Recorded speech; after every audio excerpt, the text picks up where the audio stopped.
Yeah.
I don't even know what I'm doing, so, hi. Saying it's alright that I watched the from NIJISANJI. My name is Reza, Avanluna. I just woke up at like 11:30, so I was like, I can't go back to sleep, so hi everyone. Howdy. I was going to stream some Watch Dogs, but I fell asleep at 6:30, so like, what the hell? I was like, what the hell? I woke up at what time? Sorry, it's 11:30, man. 11:30 p.m. So yeah, there's a little bit of echo going on because I have my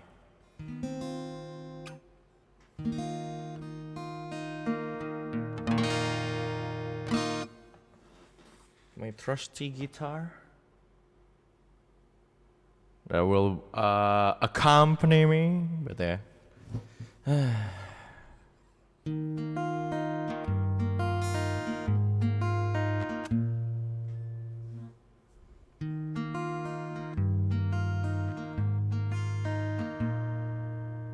How's everyone doing, by the way? Hi. Good job going through Monday, I guess, everyone.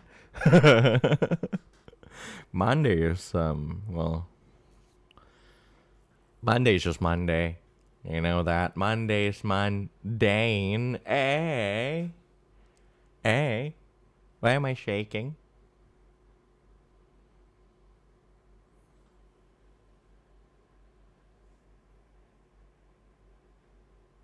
I guess the light source is not enough. Oh well, who cares?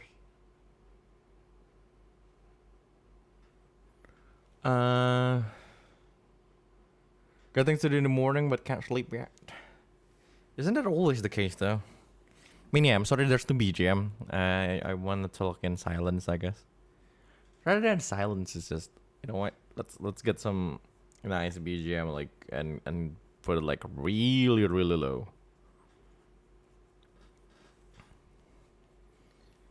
Wait a minute. Let me.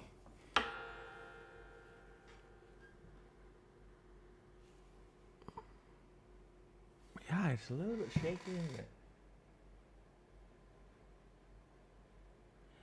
It does that sometimes, but yeah.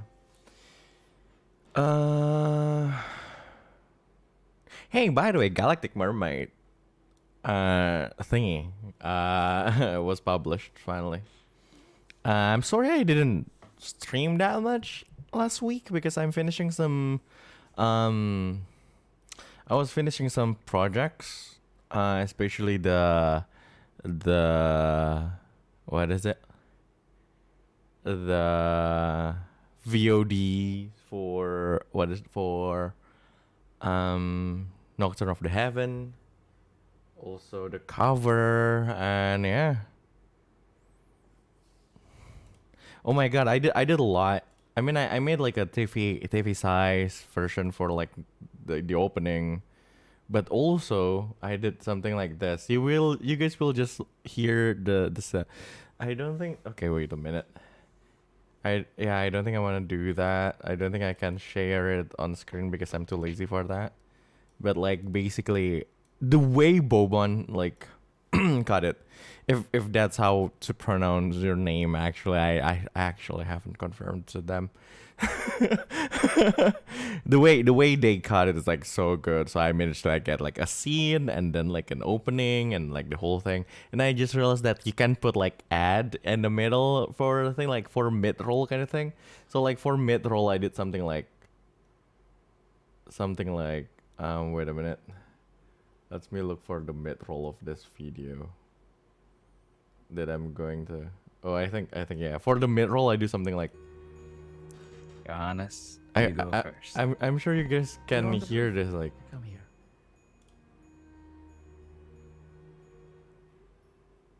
oh no kohane, are you here? Oh no kohane. Yeah. Oh wait, this is the rough. I was like, publish ready. Oh, this one. Okay. So yep. I did something like. Oh, come. It will be fine. You don't need to listen to everything. Be But honest, you go first. this one is good. This one is You're on good. the roof. Come here. Nocturne of the Heaven. Nocturne of the Heaven. Oh no kohane. That was the mid roll. You guys can hear it's like you know, Full Metal Alchemist. Full Metal Alchemist. So good. Not gonna lie. It's like Jan Nocturne of the Heaven. Hello Reza. Hi there. But yeah. Did a lot. Because for the clippers that I commissioned, I usually just ask them to make the cuts and all, just to edit the cuts. So like I still need to like to edit like everything. I edit in like the things that I wanted to edit in, like the opening and the ending if there's one, and other things like that. So yeah. But still, the heavy lifting is still on the editor. Jan, Nocturne of the Heaven. God, that was so fun. Videonya berapa lama? 30 minutes ish. I mean, it's you know, on average it's a 4-hour session. So you know, gotta be like that. I think I can do this.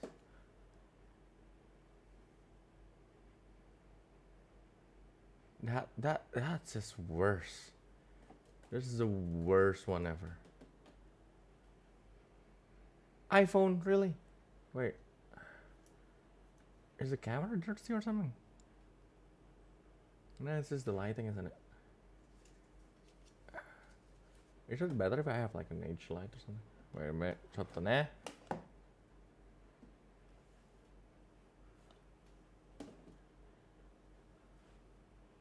Ah, that's better. Ah. Nah, you know technology. Most of the times they are disappointing. Yeah. Ah, there you go.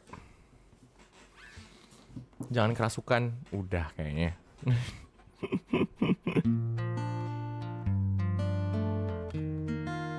Shaking with excitement. Exactly, I'm shaking with excitement because it's the only thing I can feel. Excitement.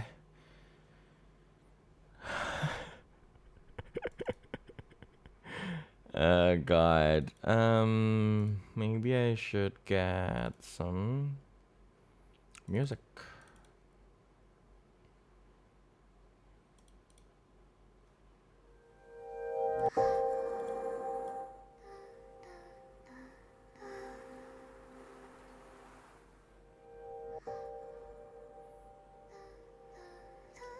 Okay, that's good. Turn it down a little bit. Turn on this echo thing.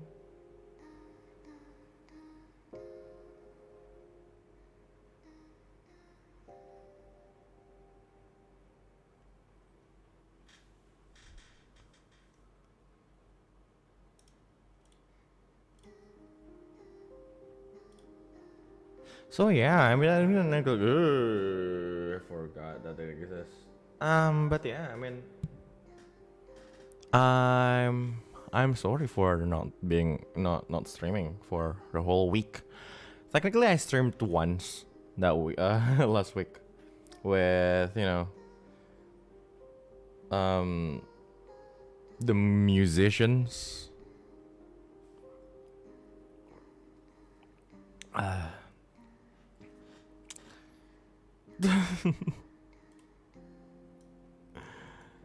was kind of MIA. Am I not for the whole week? It's like, where's Reza, Avanluna? It's gone. Life hits hard. Well, a lot of things. I mean, I don't exactly show it because, like, how many times will I show it, right? It's like that was the fourth time. And like there will be like at least 2 more before it's my turn. So I was like, well, this I don't exactly show like the whole, show any response or any reaction to like graduation on Twitter or anything. Because dude,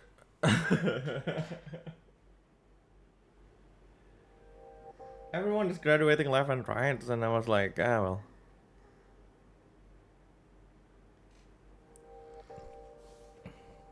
But yeah, I guess I don't know. I still the perks of being friends, right? The perks of being friends. Like I still get to talk to them.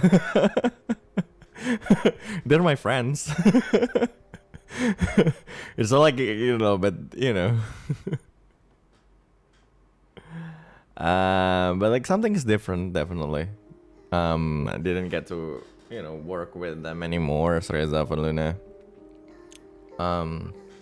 But yeah.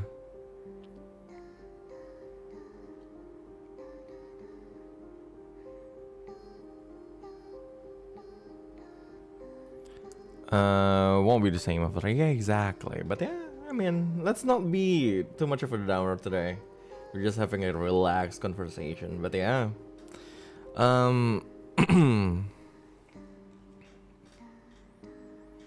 everyone's graduating from all over the place. Oh right, yeah. I also like read, like, was it yesterday? Was it announced yesterday?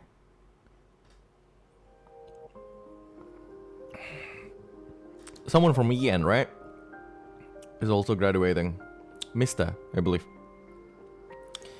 Dang. 2023.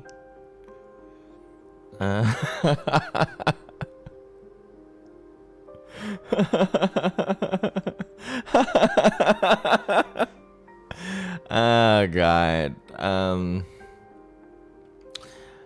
I did get some writing in the whole lower part of the Tempestus Somni thing is finally finished. Oh, wait, it's almost finished. There's only one last point that I needed to write, I believe. Wait, let me open it actually. Tempestus Somni. Haven't even gotten to like the system because like I'm thinking I was like, let's make like an Nemoclure kind of like system. So it's clear, it's easier for everyone to just decide, oh yeah, that's a success, that's a fail, and so on. Tempest is only like a one-shot TRPG run. No, it's a whole system. It's a system. It's a TRPG system. Yes, for real.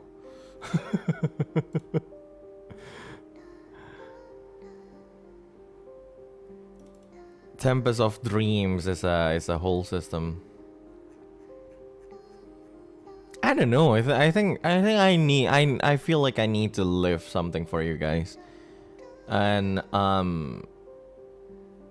I can't draw I can't edit a video. I don't exactly have like the resource to do like huge things. So I was like, ah, well, let's make a system for you guys. You know, so you guys can still play around with the concept of Crossroads. Of course, I will just still stay, like, you know, I will still be working at the real thing. But, you know, you guys won't, you guys won't get any updates of what, you know, from it. You guys won't know what's going on in Crossroads afterwards. But yeah, so yeah. At least this way you get at least you get to, you know, to explore it.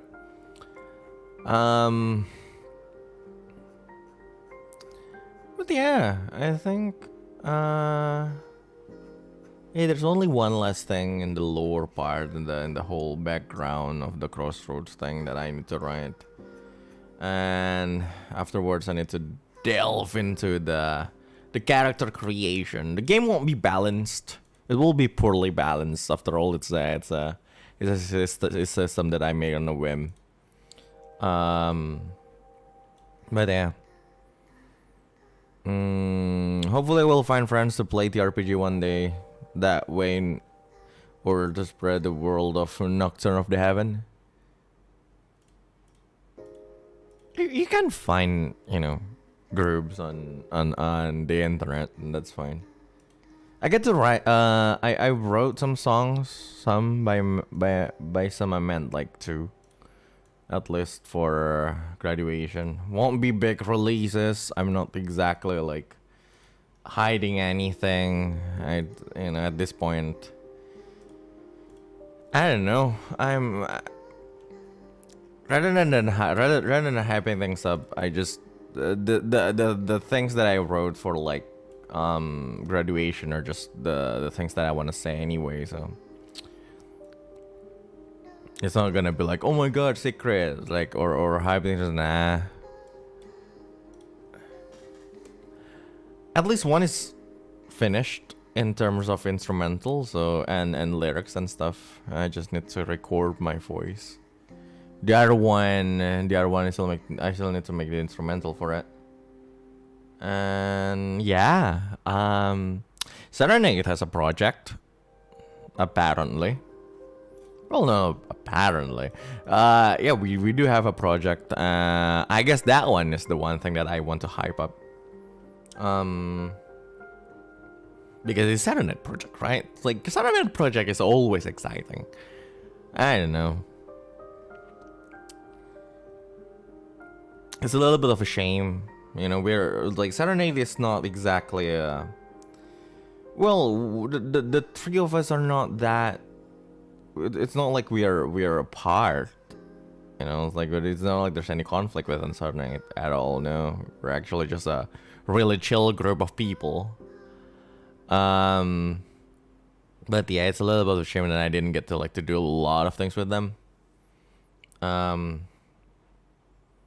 I guess that's what happens in like in a group of people. Sometimes, you know, even with your gen mates, you're not exactly like in a really tight knit it's like a really tight knit like clique or anything. But they're still my precious gen mates, sisters.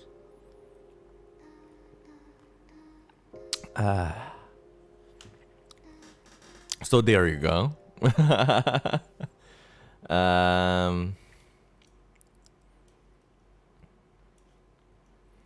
So Saturday project is always exciting.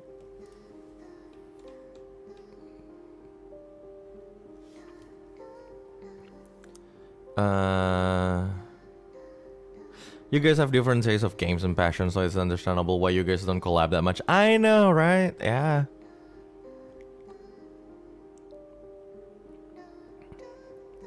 I'm just happy that you guys are you know, just understanding.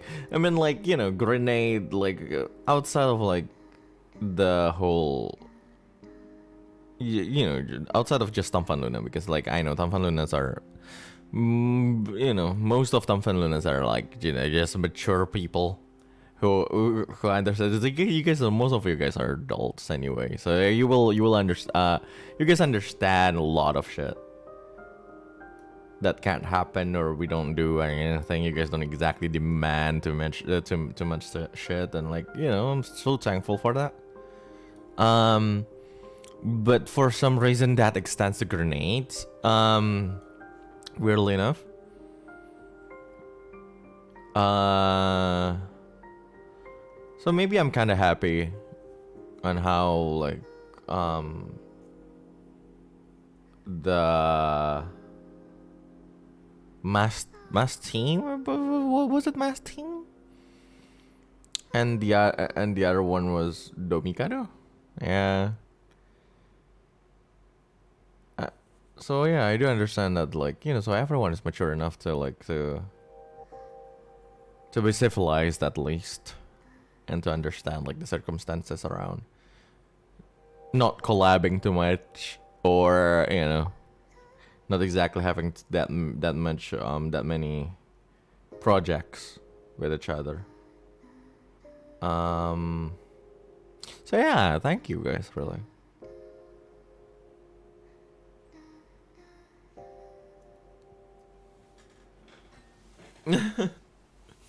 I don't know why I'm talking about that. Anyway, yeah, I mean, either he also has different life cycles and streams. I know, right?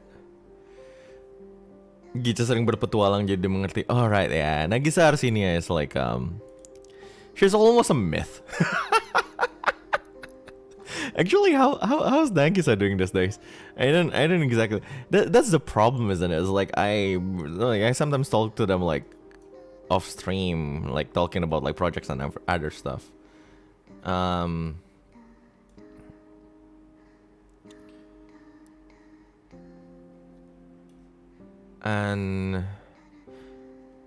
but that's also the problem. I think the problem is I don't exactly care about like that's my problem sometimes. I don't exactly care about like my friends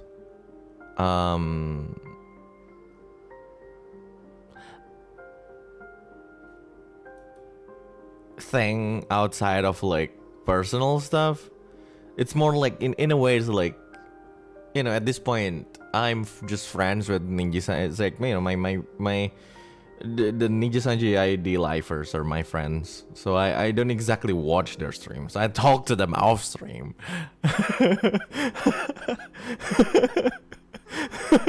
But I don't exactly follow what they do on YouTube. Like at all. Sometimes I DM people and it's like, hey, I did this, hey, I was like, you know, and just send them like some bullshit, and they're like, oh, I'm sorry, I'm streaming right now. What? You're streaming? What? Oh, I see. Oh my god, there's yeah. I understand the sentiment, special when busy with your own activity. I know, right? And rather than I don't have any interest, but like I'm more interested in like them as a person rather than like, you know, their content.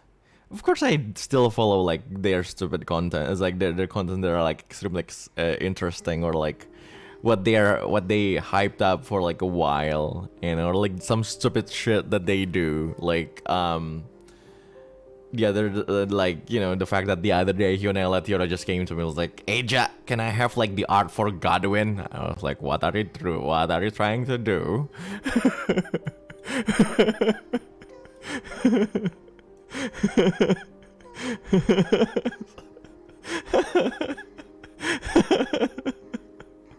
And then she was trying to cook, and she cooked something really well. The both of them. Hyunela and Nara Haramaung. Ternyata Gatun adalah Haramaung. It's so funny. Also, what is it? Or anything that Reza Direndra does. Yeah, the other day I went to Reza's stream, right? And like I think he was playing Minecraft or something, and the screen was just a small one in the middle. I was like, what? Why?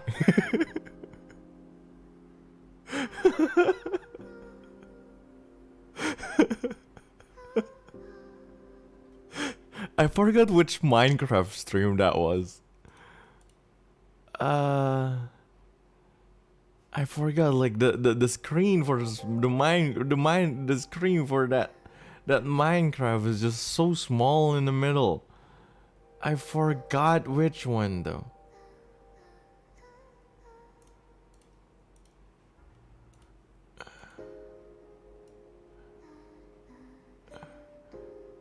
I probably need to go through like Rex's oh.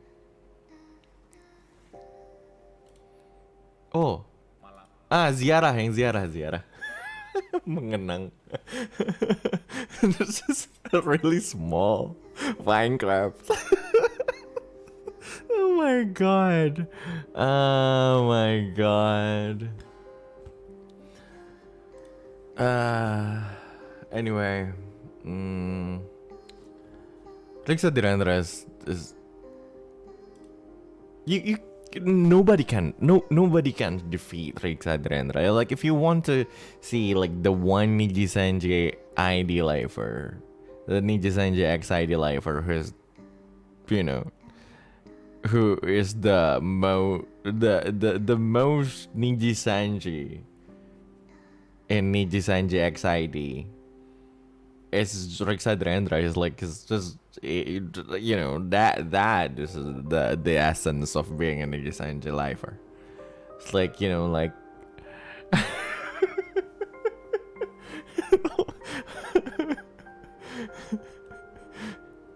rather than scuffed, it's more like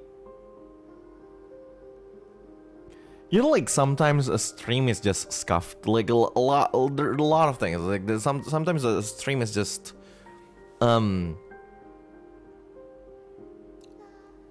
sometimes the stream is just so chaotic, and it was there's a difference between like actual chaos and constructed chaos, and like Rixa's thing is basically the other one. It's like it's a really well built chaos that is weird because it's chaos. It's not supposed to be well built.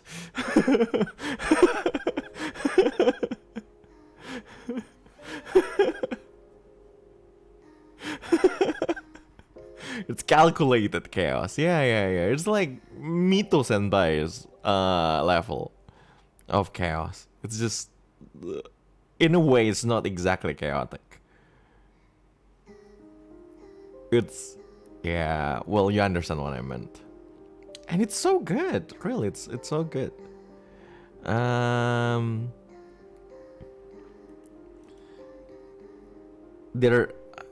believe the other day, like, this happened like a while ago, I believe.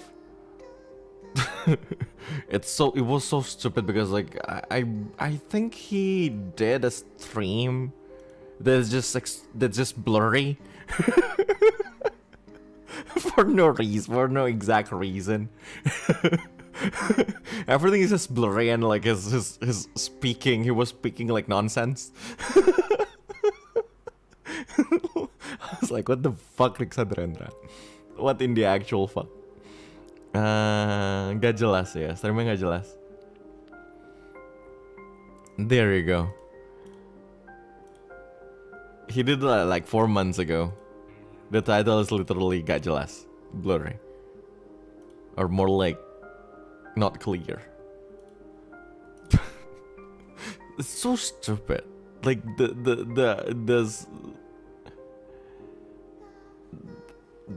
it's just stupid. It's a stupid idea that is smartly crafted. Oh my god, this is the best. And nobody can defeat Rixa Direndra.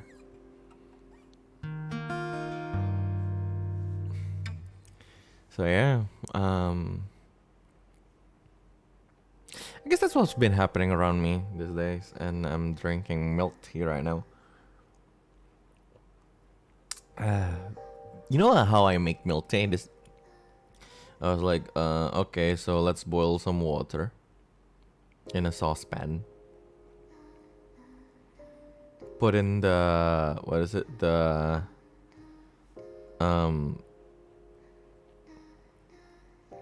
like tea bag in it. Just let it boil for a while. And then turn off the whole thing. Turn off the stove. Like turn off the heat.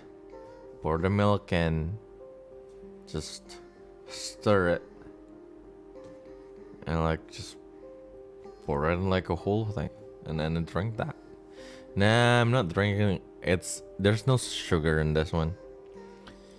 I'm not gonna drink, like who the hell can buy cha time 1 a.m. 1 a.m. at night, man? Who the hell? Yes, it is homemade milk tea.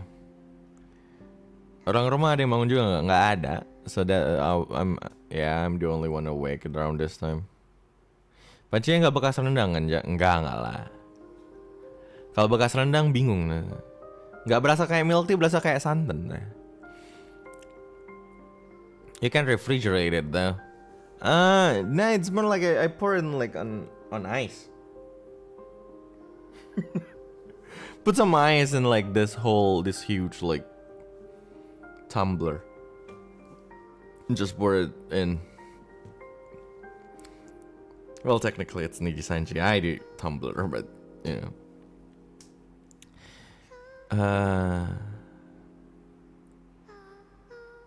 On the Monday, Tuesday.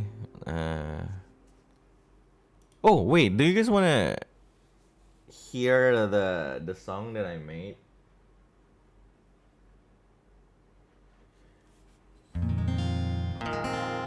I think I showed I sang this on stream before, but but I managed to write the rest of the song.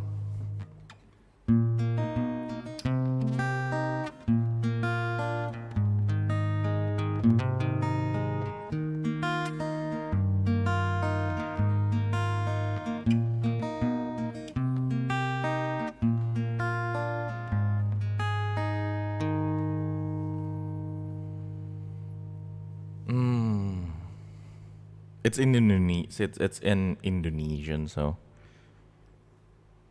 sorry if you guys don't understand, you English speakers or Japanese people.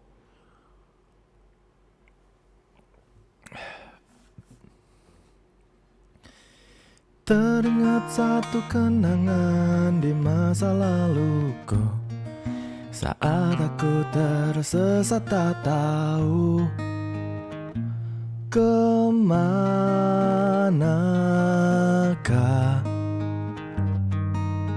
tempat seharusnya aku bersandar.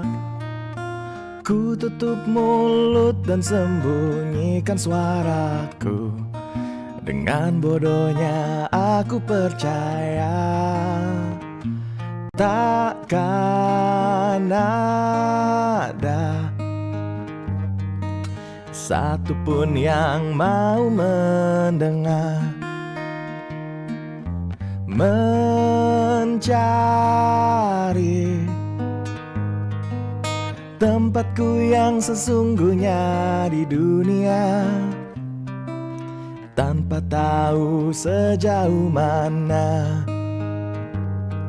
sampai takdirku datang menyapa. Di manakah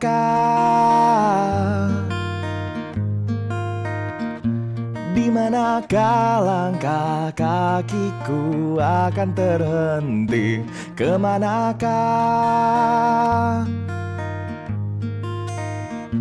Kemanakah hati kecil ini kan kembali terkurung dalam gelap, tiada jawaban. Namun kau datang bagai bulan di malam berbintang. Ku yakin milikmu lah senyuman yang hadir saat ku senandungkan. Aku pulang.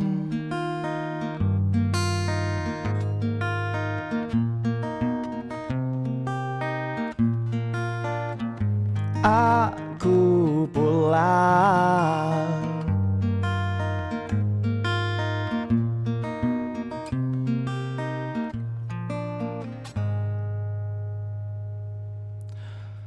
Seperti sebuah lagu di dalam sepiku, kau datang membawakan tawa. Ku terlena dalam damainya. Tak akan pernah ku lupakan saat itu, berdua di dalam bahagia. Sampai kapanpun, seperti saat jumpa pertama, masih mencari tempatku yang sesungguhnya di dunia, tanpa mengerti harus kemana. Namun ku tahu kau selalu ada.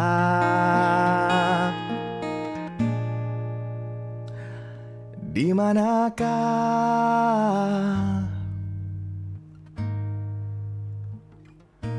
di mana dapat ku nyanyikan sebuah melodi? Kemanakah,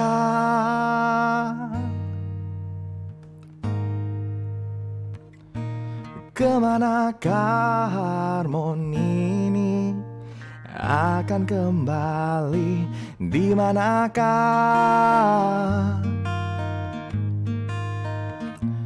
di manakah langkah kakiku akan terhenti? Kemanakah, kemanakah hati kecil ini kan kembali? Terkurung dalam gelap, ada jawaban. Namun kau datang bagai bulan di malam berbintang.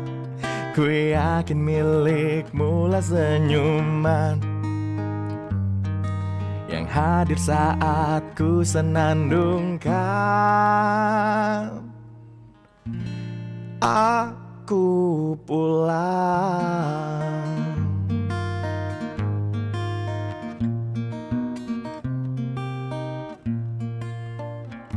Aku pulang.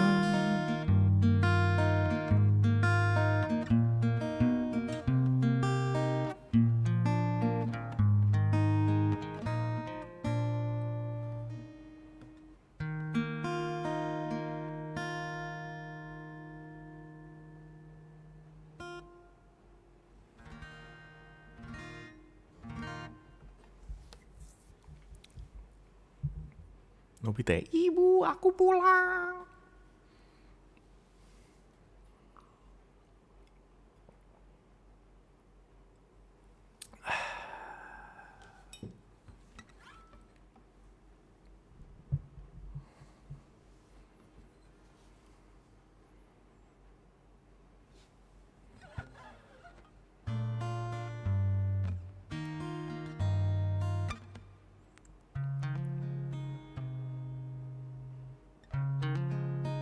Nobita zaman dulu, assalamualaikum.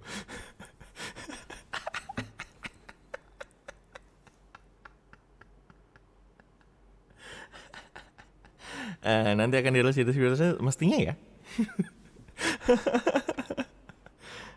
Need to find an artist for that first.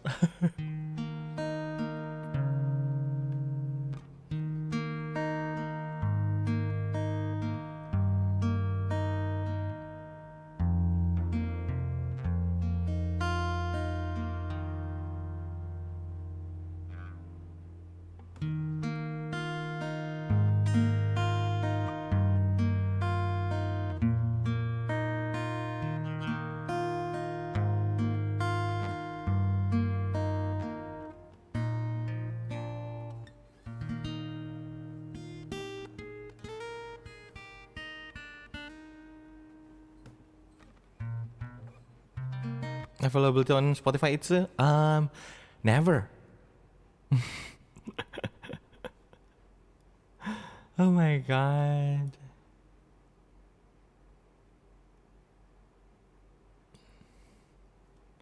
Nazete. I mean, there's no time. It takes a long time ya, nggak sempet.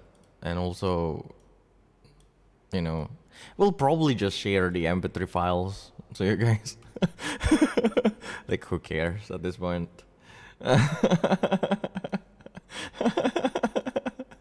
Well, fortunately, we can actually, you know, we can actually release things on streaming platforms right now, but like the process takes a long time. You know, Reza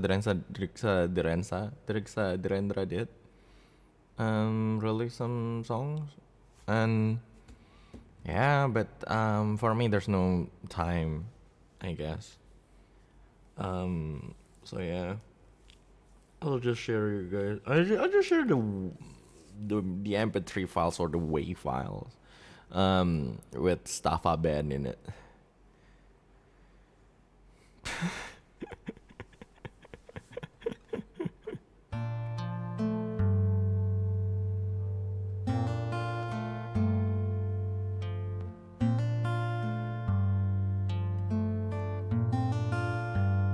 Ditunggu .3GP-nya, woi.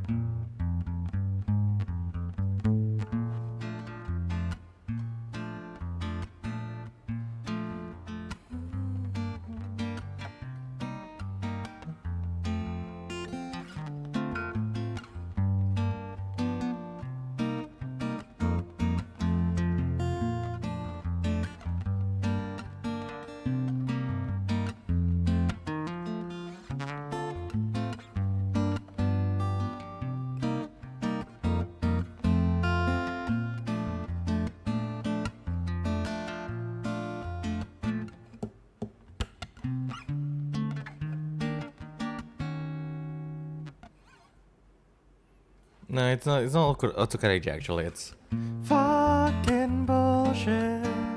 Fucking bullshit. Fucking bullshit. Holy.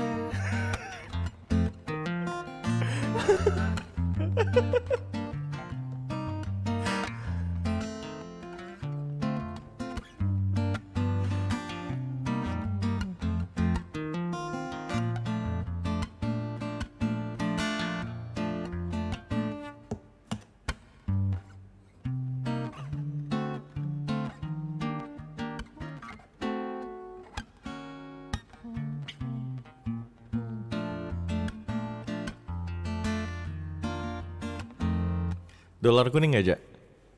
Weirdly enough enggak, well emang nggak monetize sih. Tapi weirdly enough itu bukan kena masalah monetasnya, bahkan bukan dolar kuning, tapi lebih kayak copyright kan.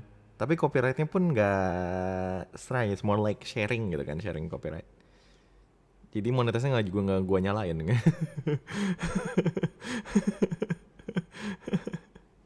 Dude, like YouTube is no longer kok bisa dapat? Well, bisa lah. Like semua orang nanya kan, nggak bahaya kah? Itu kalian tuh kayak ini aja. Kalau bisa di cover tuh kan berarti udah izin sama staff. Semua orang nggak bahaya ta gitu. So a little bit of YouTube thing. So monetization, right? If you're not sure. So jadi kadang-kadang tuh gini, kadang-kadang tuh lagu kalau licensed kan, terus misalnya ada nih di videonya gitu kan.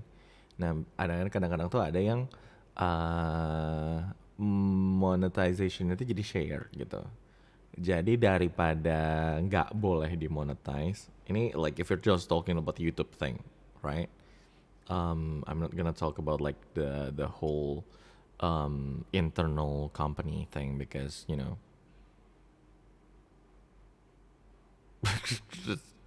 because First, I'm not allowed to. Second, I don't think it's on the topic. But like if we're just talking about like strictly YouTube thing, so monetization is usual. Like so if it's about like songs or like other like videos actually, there's two things that can happen. It's one, either you can't monetize it because of like because you know the owner of the copyright will just, you know, the owner of the the copyright will just say, oh, no, you can't. Well, like, this is mine and everything. The second one, it's a sharing thing. So like, so basically like just according to like the what percentage of that video, the money will technically just go to the owner of the song. You know, some part of it. That can happen, and that way, like at that. If that's the case, then the video can still be monetized. So we will still get like just some money out of it. But like the problem I think in the YouTube is like the owner of the copyright usually gets like more than like the thing. It's a whole thing that I read for the like past few years, or like the videos that I watched like explaining that. And I believe with the yellow thing, the yellow monetization is like, you know, that thing. It doesn't happen that much anymore these days, isn't it? It was like that doesn't happen that much anymore these days. Nobody talked about it because like, you know, like curse words are actually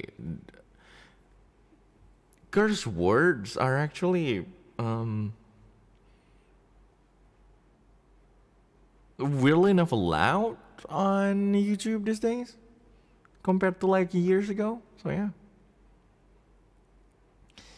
How do you even ask about this to Staffson? No one is questioning your choice of songs. I mean, Staffson did warn us. And I was like, you know, just be careful. You know, like you're allowed to do this. Like it's like you get permission for this, but like be careful because of like the content of the song. And yeah, we're just like, yeah, we're fully aware of what's actually going on.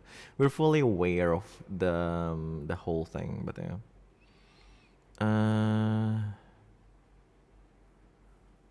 it's fine. In the end, it's a joke. It's a whole elaborate joke.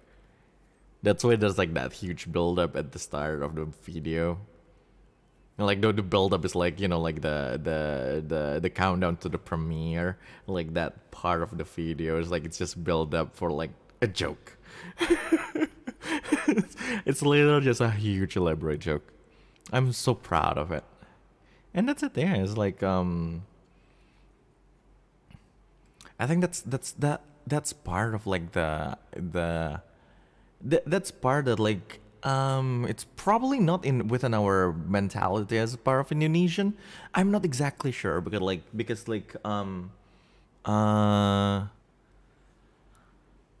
which is something that I don't exactly understand.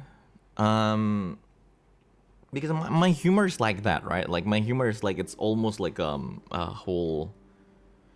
Rather than it's not dark, isn't it? It's more like there's some, it's like it's self-deprecating in a way, but like rather than like within Indonesian culture, self-deprecating joke is sometimes more like, you know, punching yourself like down and everything, which is not exactly the case. We're not you know laughing at our.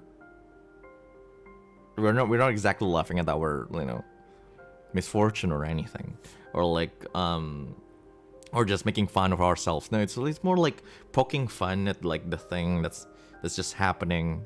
Rather than satirical humor, it's more like I don't know how to understand. Like, this is just poking fun. And that's just making it's rather than making the best out of situation. It's like, you know, like just making it funny with it. It's like making laughing it off. It's not laughing it off. We're not coping. Right? Like that joke is not like a coping mechanism. No, it's like we're just making a joke with that topic, right? It's like it's the whole it's a different thing. It's a different thing. Like laughing it off or like a big having like humor as a coping mechanism is like it's a totally different thing than just making a joke. Right, it's like you're just like we're just like we're not coping anymore. It's just making a joke. I don't see why people will make a big deal out of it and put meaning to it. It's just hey funny to me for analyzing Roy's humor. Yeah, in a way. I mean, some part of me will want and no one to just overanalyze it. It's like no, you're not supposed to overanalyze this, but like everyone has their own way to consume media, and it's totally outside of like making difficult situation a lighter topic by making a joke. No, that's basically what I meant. Like the joke itself is not made to do anything to the situation. Right, it's not a coping mechanism or a way to make it lighter or anything. No, it's literally just a joke about it. You get what I meant, right? It's like no, it's totally separate thing. It's like it's a joke. It's like joking about I don't know. It's like joking about stepping on a Lego.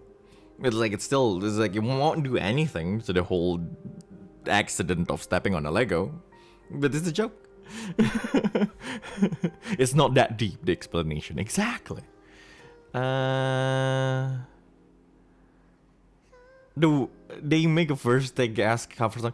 Do you know the reason? The only reason why I made it like a first take, first of all, is just the first reaction like joke is like and the second of all, most first take videos have like a really serious song in it. If you put like first take, it's like on the context of the first take, right? You will expect like something like totally like just this huge musical song or like something that's just or most of the time it's a ballad or like something serious. That's basically like the whole first take thing. When I first got the idea to do that, it's a little more like, yeah, that will be like that will make the perfect setup for this, for that. Yeah. Just like that will be the perfect setup for the song. Because at first we were going to do like do you guys know like the normal acapella like video type of thing, just like a bunch of us like with like just a bunch of squares with our face. But I was like that doesn't add to like the humor. It doesn't add to the humor because like this is a really funny joke. This is a really funny like song, man. It's like it's a song full of curse words that you wouldn't expect. Like the reason why Galactic Mermaid, right? The reason why Galactic Mermaid joke works so well is because it was extremely unexpected. Like you see like this people showing up, like it's a contest, and like it's on public. It's like he's like within the context of anime, right? It's like and suddenly like this song was played in the anime. Like the reason why it hit so well in the anime because it was unexpected, extremely unexpected, and yeah, it's like. So then I needed to do that too because like just uploading it won't have the same impact. At least. I still have a feeling it will not stop someone from doing a deep analysis of your cover. Yeah, of course. I think again, everyone is entitled to their own interpretation of media. And it's not something that anyone can control. It's like there's this one scene, there's this one part in I believe like it just happened in Corridor Crew channel. I think it happens like a few months ago, where Ren the Reaper was actually talking about to like the visual effect the visual effects supervisor from Weta Digital, talking about like the scene in Endgame. You know, like that scene in Endgame where like everyone show up using like the whole thing. Thank you for your donation. Bro, I'm about to go to sleep, but I love your streams. Oh, thank you for the whole thing. Thank you for your donation. So like he was talking to the VFX supervisor from Weta Digital, talking about the scene from Endgame where all the Avengers just show up, right? And then Ran just pointed out like, hey, you know, the colors within the portals, they resemble like, you know, they resemble the Infinity Stone. Isn't that great? Like, and everything. And the VFX supervisor were like, yeah, that was not the intention. It's just, you know, the color from each places. But you know, everyone is entitled to their own interpretation. But I think it's still important to understand, to know the actual intention of the creator before claiming any of your analysis is right. I think that's basically the rule. You know, like, this is my analysis. Like, it's more like, hey, it's a theory, a game theory. It's like, yeah, it's your theory. Like, you know, it can be true.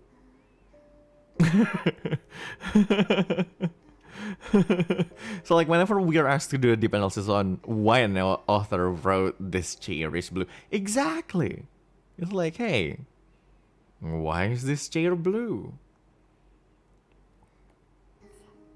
It's a theory, a game theory. It can be true, it can be wrong, it can be right, it can be wrong, but I think analyzing stuff like this, the don't get me wrong, I'm someone who analyzes things too. Like I play Nier Automata and say like, oh my god, this is about humanity and everything. But when you think about it, maybe Yokotaro is just mad, and then like he likes to make like this kind of story. But like who knows, right? I could be wrong, but like the fun in analyzing things is not about being right. It's the fun lies within the act of analyzing rather than being right about it. Yes, exactly. This is just it's never about being right. It's about like, you know, analyzing something and looking at things through your point of view and like finding meanings and the things that you consume without you know, and it will vary. Like it depends on your view on things, your capabilities and everything, right? Like someone can actually see Evangelion, probably, maybe I was like, you know, maybe Evangelion, someone could probably still like, oh my god, this is something like so religious. Well, the other guy will see, well, the other person will look at it like either standpoint of like at it in another way, and like, you know, it depends on each people, and it is fun. That's why it's fun. Theorizing, it's fun. But again, we always need to differentiate between headcanons and canon, you know. Sometimes even the creators have fun reading it. I know.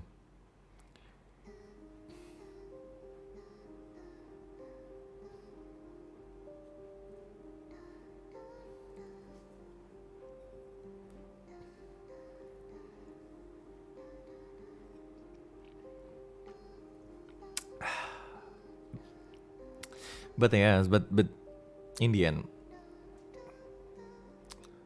a joke is a joke.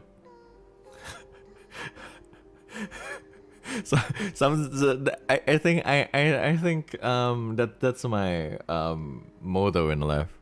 You know, a joke is a joke. Don't think too much about it.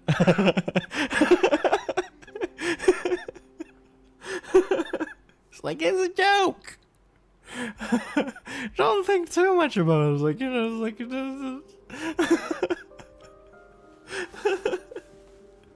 oh my god.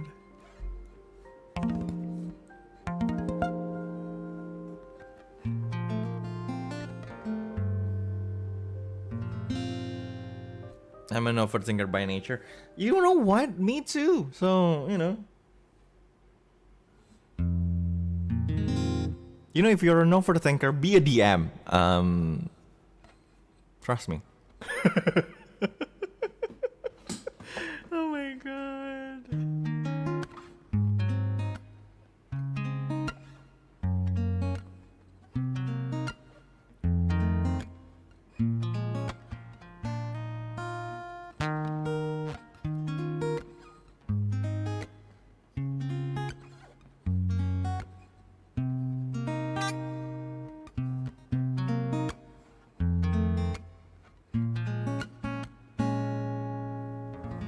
I feel like I'd be a chaotic DM, but mayhap someday.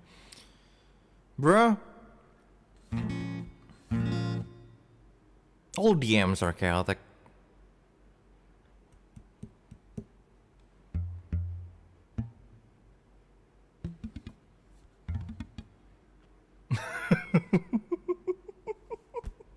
I just say if you're mentally ill, you'll make a good DM. Which is true, because you know.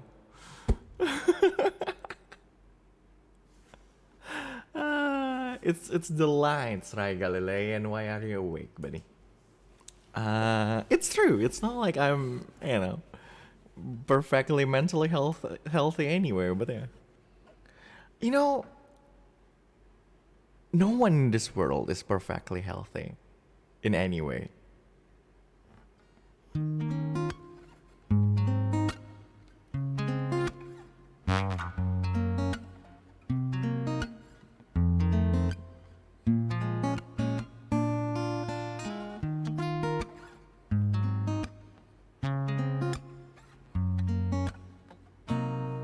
Why are you awake anyway, Rai?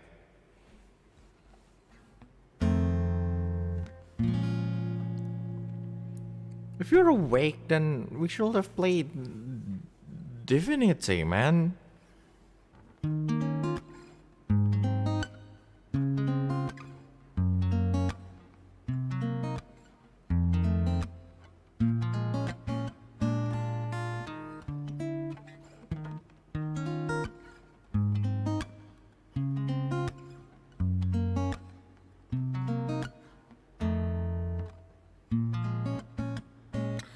Speaking of overthinking and being a good DM, I remember when Brennan Lee Mulligan ranted about the drawing of Snake Lady with boobs and the implied existence of snake milk. I know, right? But Snake Lady with boobs, and yeah, like there will be snake milk, probably. You know, Snake Lady is technically probably a mammal. Rather than a reptile? A mammal with reptile traits, right?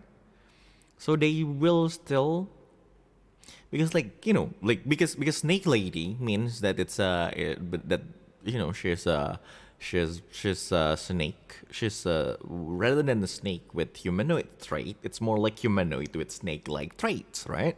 Then if they are a humanoid, then they are mammals. No matter how, like, you know, mammals can lay eggs.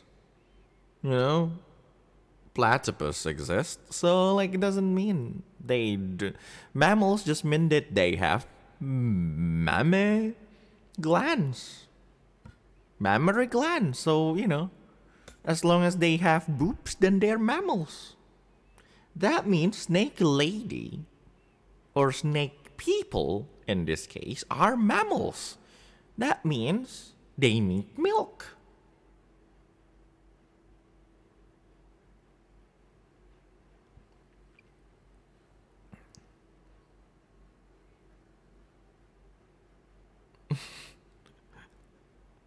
That's just, biology, I guess.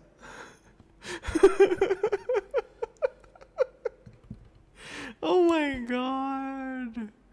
Lord. Platypus is the camera.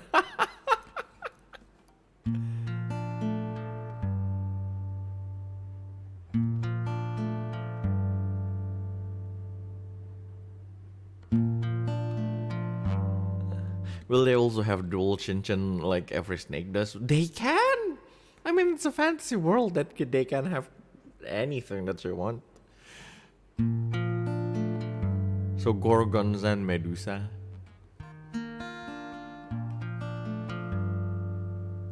But what do you think about it, right? Like, yeah, that means...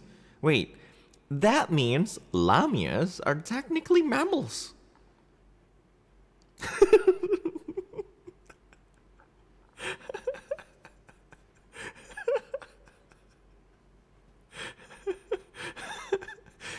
Right? Lamias are technically mammals, and so are harpies, and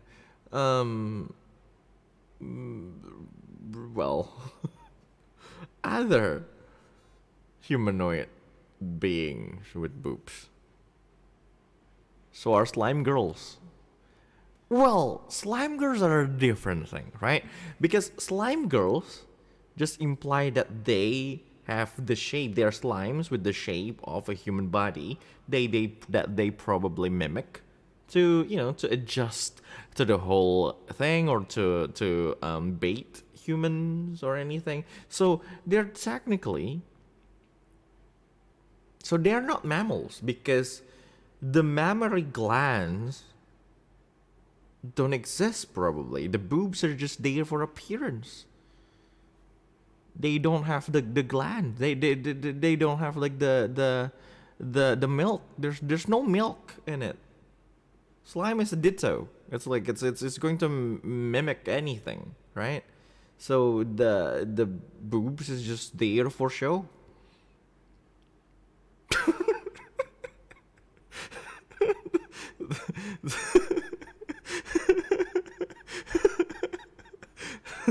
I didn't know that I will say that on stream, but the boobs are just there for show. If it's slimes.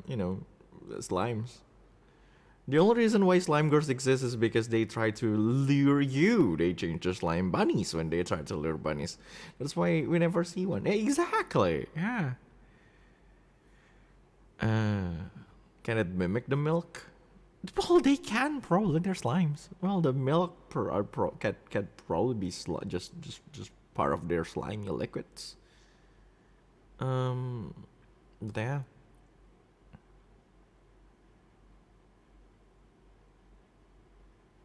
mimic susu.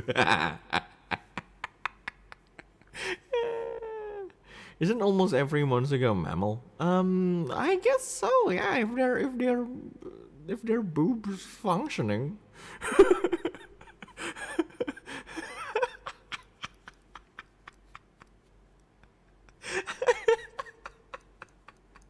If their boobs function, then they're mammals. Welcome to biology classifications, welcome to the animal kingdom, everyone.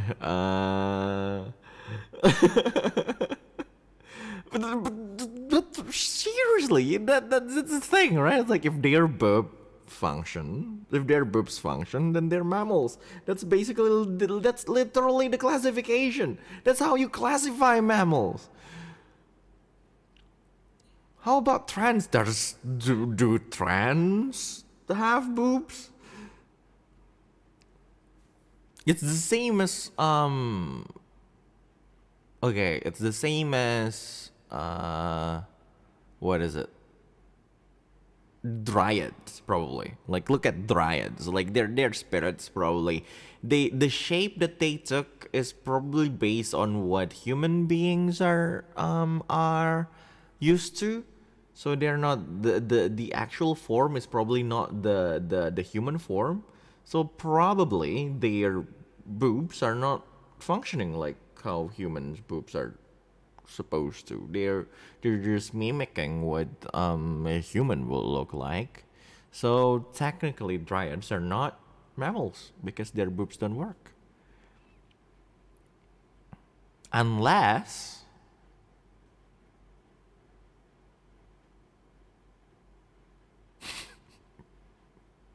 oh my god, what are you talking about? It's like, are you talking about if it's a dryad like derived from maple trees, their boobs will just shoot out maple syrup? That's actually an interesting thing to put in the fantasy world, yeah. Maple trees dryads will just will release maple syrup out of their boobs. I think dryads is the angels where they take from because normal human probably couldn't see them in that sort of exactly. That's what I meant. Unless Canada. Canadian dryads will have, Canadian dryads will have maple syrup.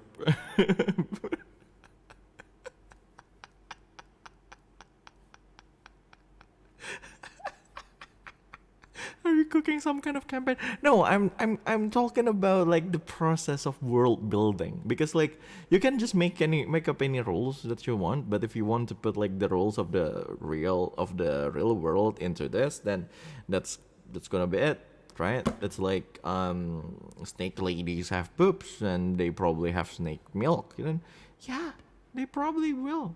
They probably do. Like, they're not snakes. They're probably mammals. Then their offsprings will probably need milk. There's nothing wrong with that if you just want to infant that. Will be a totally different species than a snake, but they will still be snake ladies. Do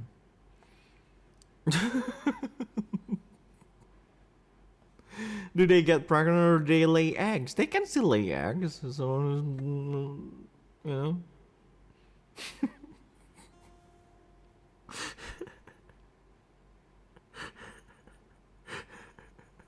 Autobots move out. Isn't it rollout?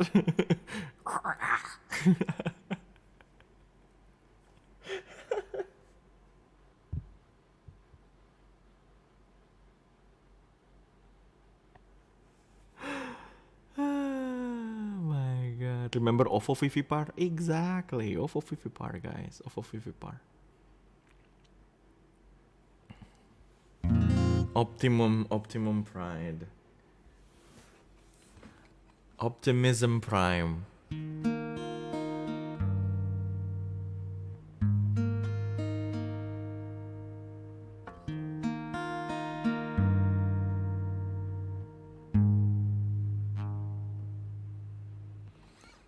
If anything is possible in this world, and maybe snake ladies do have boobs.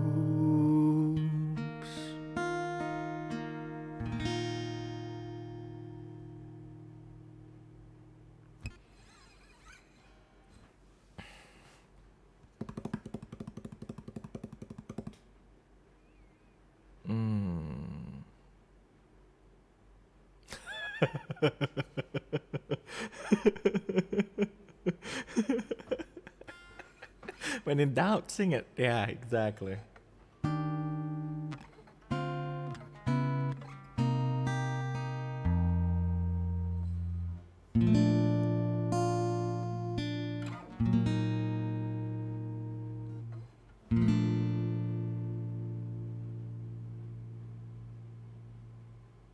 Today we're talking about primordials. Man, bruh, I made like I made like such a, oh my god. Do you guys know that like for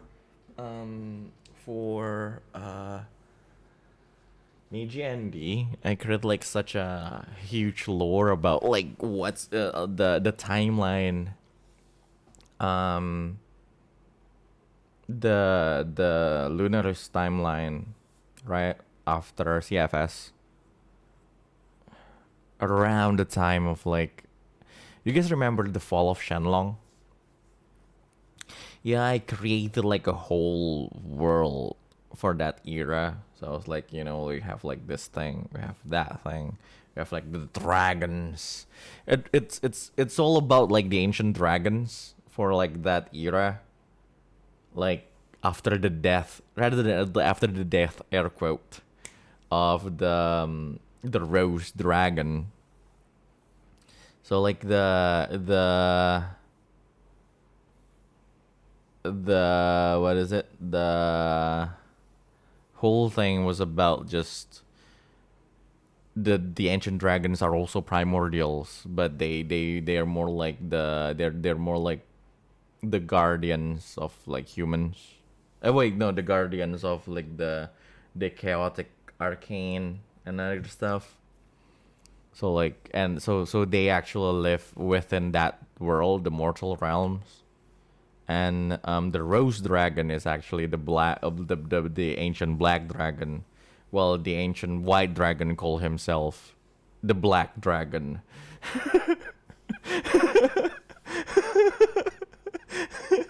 The rat dragon live like as an immortal guild master somewhere. The blue dragon sleeps within like this huge castle that's floating in the sky, even though technically they should live under the sea. And so on and so forth. It's Greenland, Iceland all over again. Yeah, Greenland is full of ice while Iceland is green.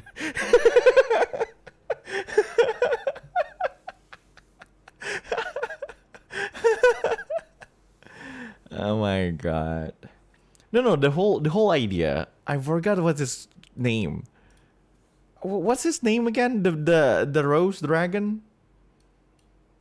Wait, was it the rose dragon? Was it did I ever tell you guys that it's the rose dragon? Wait, was he the rose dragon? He is in my mind, but I forgot. Let's open CFS actually. TRPG stream project, Cobalt Fallen Sun.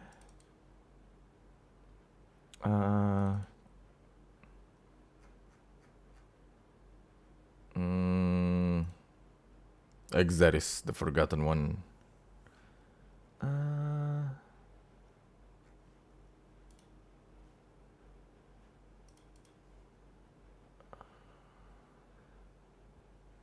I believe I called him the Rose Dragon. His real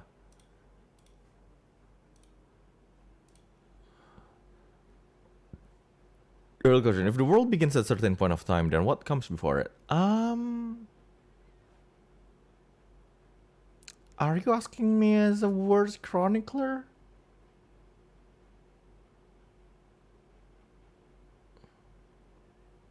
If I'm going to explain it to you as a words chronicler, then what lies before everything is the void. Then the void is basically a place without the time or space. And then it's just full of existence. And at some point it just expands or, well, explodes. And that will be the start of the timeline.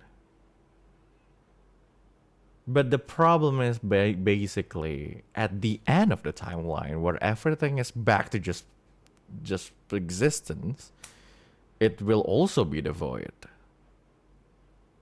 And that is true, because the void is the start, well, the place before the start of the timeline, and after the end of timeline, where every existence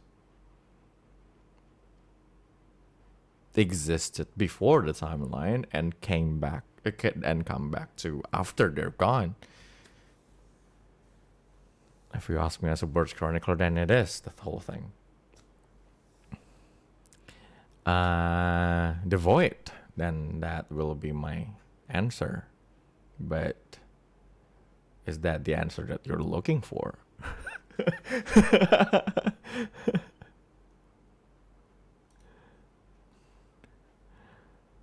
How can existence exist not in time or space? I don't know. They just do. What's the dragon again? The dragon. Is the dragon dead? That's Chrome. That's Java. Varadir. There you go. Ancient Rose Dragon Varadir. So basically, Varadir is like... Varadir was the ancient black dragon. Basically, ancient dragon of the darkness. Ancient dragon of the of death. Basically, that's what that was his name. So like the idea was like Varadir, who was born as the dragon of the death, because like he controls like, you know, his main power is necromancy and all. That's why that's why Angol Moa came on to him. It's like, you know, that's why Angol Moa have necromancy powers, because like he was taught by the Rose Dragon, or technically he got like the power from the Rose Dragon, and the Rose Dragon was like, so but before, like at the well, when he was like still like a primordial, it was like, dude, I don't want to be called as the dragon of death. Like I like flowers. Can I be like the Rose Dragon? And everyone was like, but you sure about that, old man? The other dragons like, you sure about that, old man? Like, you better, like, you know, like I want to be seen as a cool old man, as a kind old man. You know, like flowers are kind. Finally, call yourself the Rose Dragon then, or something. Yeah, from now on, I'm the Rose Dragon. But yeah, that's basically the whole lore about like his name is the ancient Rose Dragon. But in the end, it's just about like the chromatic dragons all over again.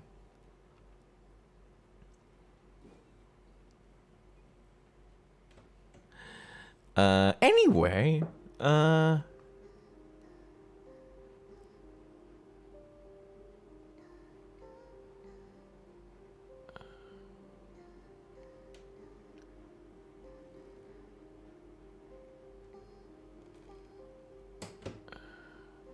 talking about Fable Ultima, I didn't know Fable Ultima is a widely used system. It's not exactly widely used, like compared to D&D, of course, but like it's definitely one of the best system that got released the past like few years, at least. When I say the best system, it's not exactly like, you know, there's no such thing as a perfect system. Fable Ultima is not perfect. Also, it's second of all, it's new, but like the best thing about like Fable Ultima is just that it's different. Weirdly enough, because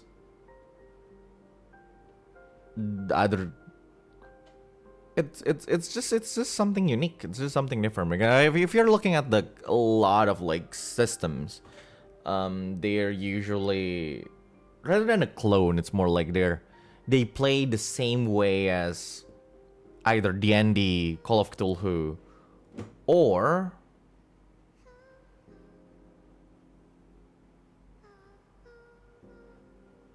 just you, I guess. Or the same way as the old school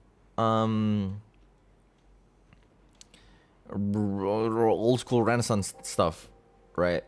But yeah, the Fable Ultima is pretty new, and I think one of the best thing about Fable Ultima is the way the system put the players on the spot to make things, you know, to make things up on the go because of like the Fabula points and everything, and just push the boundary between DMs and players a little bit to the players, and emphasize and put like a huge emphasis on the cooperative storytelling kind of stuff for that. It's like, rather than cooperative storytelling, it became like cooperative story building, because like, well, of course the DM have like 75% of the responsibilities to make like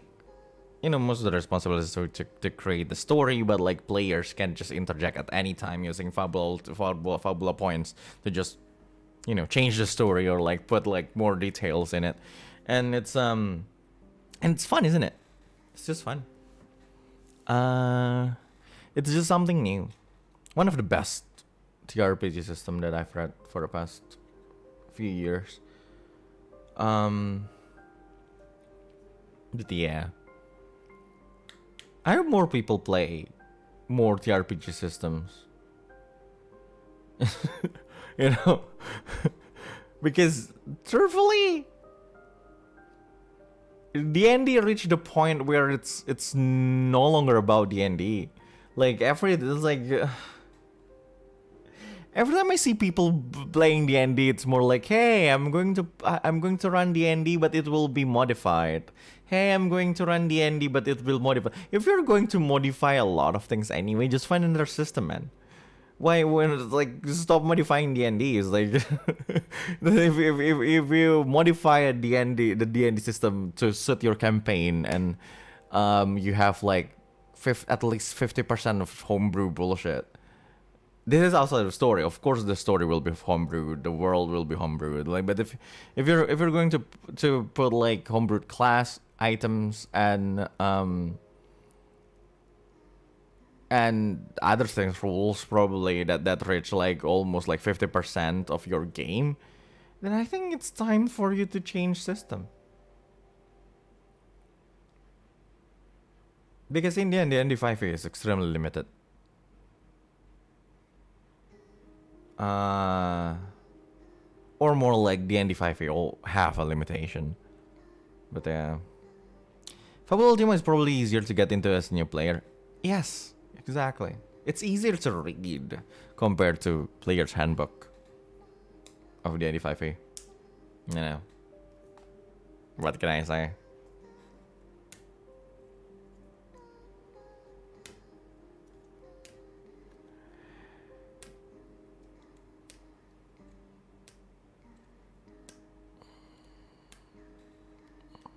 I don't really understand D&D or TRPGs, but it's so interesting to listen to the breakdown. I know, right? I think for people who don't like exactly understand TRPGs or D&D and everything, you can just treat D&D streams or just improv, just people doing improv, drama thing, like theatrical improv drama thing.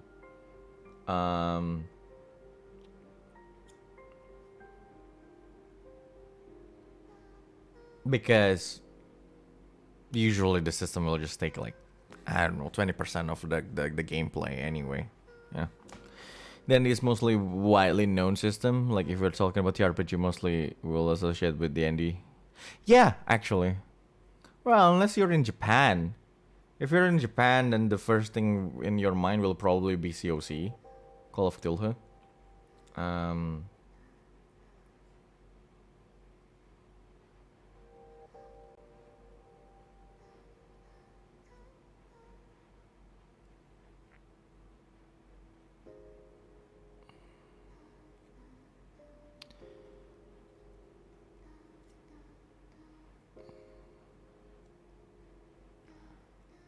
But yeah, TRPG is a whole thing. But I do recommend like TRPG for like writers. Like if you're a writer, then do play some TRPG. Any thoughts on Baldur's Gate 3? I'm going to buy it.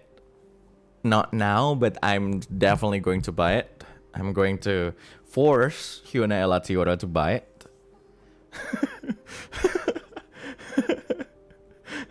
I'm going to the grave of Takarajiman, dig the grave, and force his corpse to buy Baldur's Gate 3. Just so I can play with them.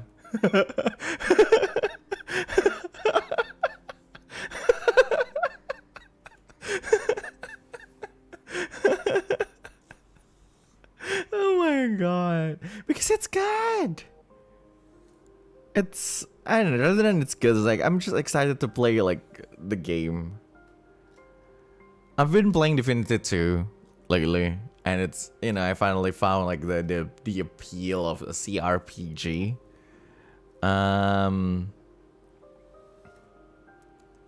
So I want to play Baldur's Gate 3 just because I have like a lot of ideas for 5e characters. I was like, I'm looking at Baldur's Gate 3, I was like, dude, I finally get to use all of this builds that I have. Because fuck you all, I will.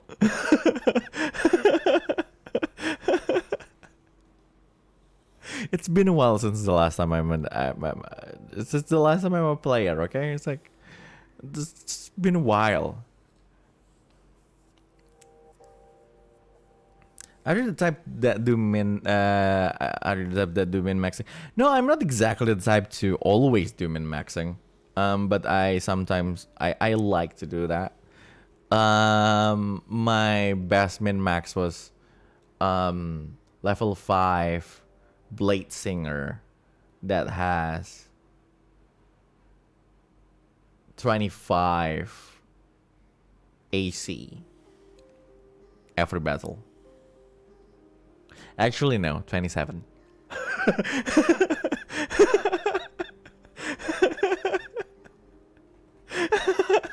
If you have mage armor, you have like other things that give like bonus AC using your intelligence score, and then you can use like shield, like like 22 with mage armor and 27 if you use shield spell. That's my min max. That and mind you, that's level 5. Does that include? Yeah, that includes shield as emergent. So 22 with mage armor and 22 with mage armor and blade singing, right? And then 27 because of shield. Do you hate min maxing players as a DM though? No, I'm actually I encourage. It's like I appreciate min maxing players. Like there are two things. Like if there's like there's a difference between like min maxing and power gaming, right? Like if you just want to min max your build, then yeah, go on. I'm happy actually when I see like a player min max their character, because that means I get to play the bigger and more dangerous monsters, and also that means that they read the book. And that's the only thing that matters. I love to see. I love seeing players reading the book, actually. See, he gets yeah. I was like, I get to like do crazy shit.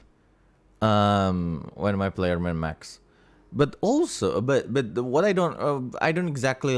But power gaming is where it's kind of pushing the line a little bit. If you're just if you're just a power gamer who like who always pick like the optimum choice, or just trying to do the best thing your character can do, then I was like, yeah, it's fine. But if you start to like to order around your friends, or like criticize their build because your party needs to be the best party, like nah. or if you start meta gaming, nah, then no. But yeah, power gaming is a little bit. What do you say? What do you say? What's their called? Munchkin? Yeah. There's a line that you cannot cross.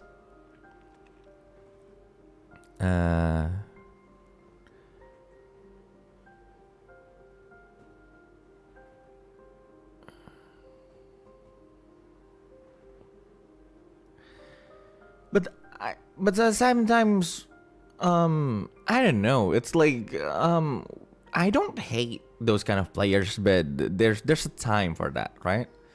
Most of the time, power gaming is this destructive because within a group, within a campaign, usually people want to role play. Usually people, like role playing. Role playing doesn't always mean just voice acting or like acting out the thing that you do, but also picking the options that probably make sense to your character is also role playing, right? It's like, hey, at some point, right? Like, for example, there's a cleric with a 5e thing. Imagine the 5e thing, like a 5e session where like there's a cleric and then the fighter and the paladin. Let's say the paladin and the wizard are wounded, right? They're both at like 5 HP, for example.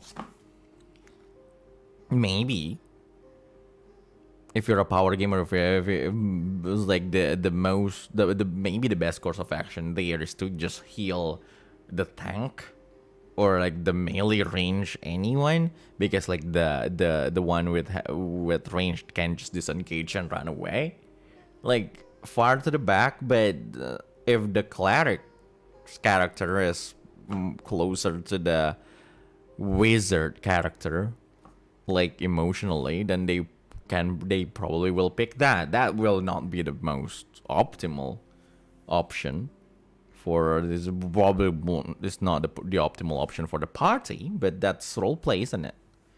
That's what can usually happen within a campaign or within a game in general. So like power gaming is not exactly the time. That's probably not the best time to power to power game. It's not exactly the time for that. I don't hate power gaming. It's just just find the time and place.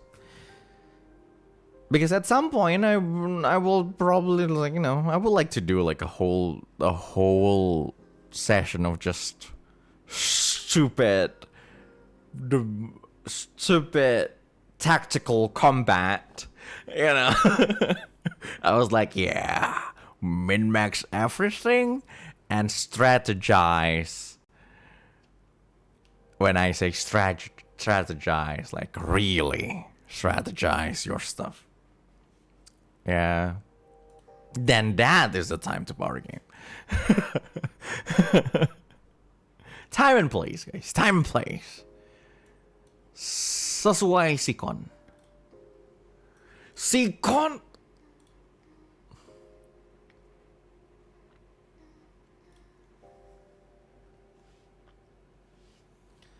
Ta ta ta ta ta ta.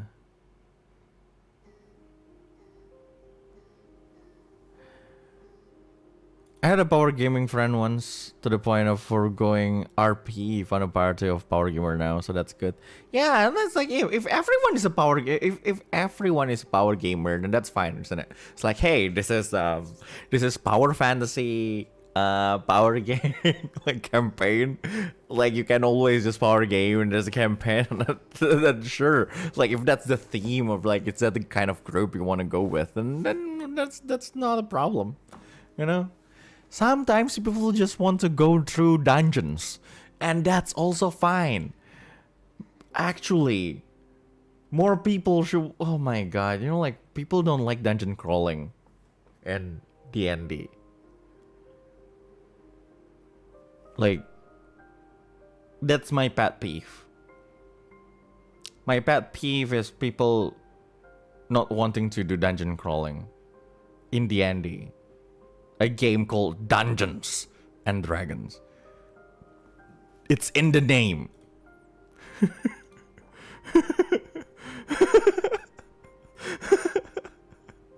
You're supposed to go through dungeons. Oh god. But yeah, like this day's Dungeons and Dragons is all. I was like, this is more about like the storytelling and everything. Collaborative storytelling. Like D&D, it's like dungeons is in the name. Why do you not want to go through dungeons? I like dungeons. I like putting traps and stuff. I like putting people and have them walk around a dungeon.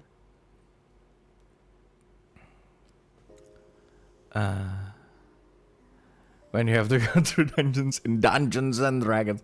Exactly, it's like but I do understand it though. Like it can be tedious because like you will have like huge map and everyone will need to go around the map. Hey, can I go there? Hey, can I go there? What's there? Like it's tedious compared to like actual dungeon crawling in like a video game. But you know,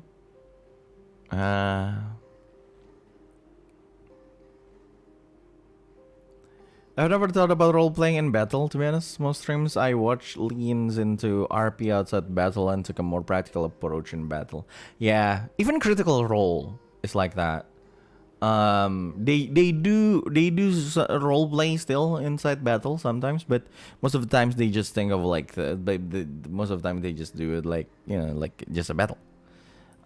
Because I believe that's just the way the books are written too, and like, you know, for some reason, like the moment initiative is rolled or tracked, suddenly everyone has like this huge this menu in front of their eyes, and they stop like looking at the environment. They stop looking at the characters or characters. They start looking at they just start looking at the stats and like the abilities and everything. And they just stop role-playing. Even though role-playing within battles is usually the best thing in the world, right? It's like movement is not just running, right? It's like we'll do backflips. Yeah, you move 10 feet. Do another backflips. I do backflips all the way to the door. Yeah, you do like 6 backflips and you move like 60 feet.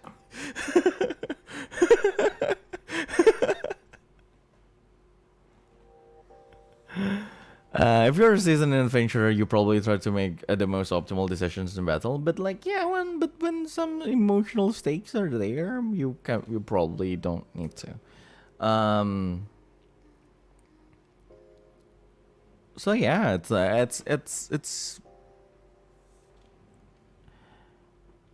because there's that weirdly enough there's that separation between combat and role playing, because it's usually written like that. And then you will have Cyberpunk 2070, Cyberpunk Red, who didn't exactly differentiate like combat and non-combat within their, you know, the writings in their book. It just makes everything confusing as hell. But yeah,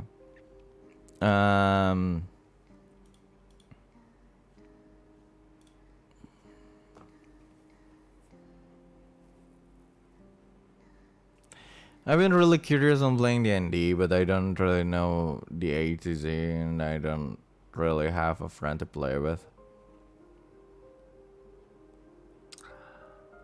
Yeah, that's a problem, isn't it?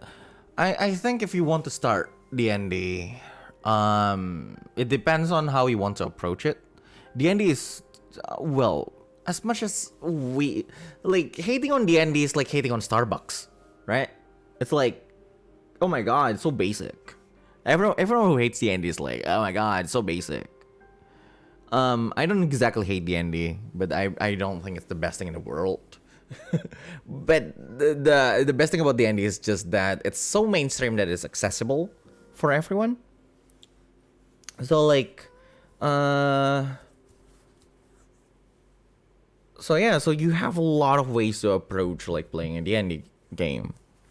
If you want the easiest approach is just to find like a group, like a welcoming group, especially with like a nice DM who will just show you the ropes, Or if you want to read the book first, then you can just purchase the book first and read around, read the book first, and then find a group. Or if you want to start from like making characters first, so just get the book, read the character creation. You can start like creating characters and everything. And there's so many tools. Too many tools for D&D in this world, in the internet. You can just, you can technically just learn D&D from, watching the whole, watching some videos while browsing, while Googling around about, Googling around. And D&D is always a good starting point for everyone, for anyone. Then after that you can just start looking for communities, and there's a lot of, if you're Indonesian, then there's D&D Indonesia. There's other there if you're not Indonesian, then you actually have a privilege to go to the nearest game store who will probably have D&D sessions in it. Now go to your local game store, especially if you're in the US.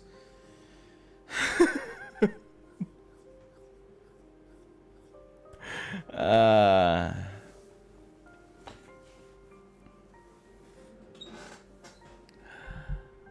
perception about the seriousness of D&D changed when my sister Elmo being the final boss of her one shot. Well, there you go. Already bad with meeting new people, and the fact that I have to meet new people and commit to months-long D&D session is scary. Well, it doesn't need to be months long. I mean, you can just join like one shots. Like join like the one game. Usually DM some DMs do that too, like hey, can I join like for one session just to get a feel for it, and then the DM will probably you can be a guest character or something. I like to do that sometimes. I'd like to do that sometimes in the future too. Whenever I do a campaign, like if someone is in there, so like, you can be a guest character. It's fine, for one session.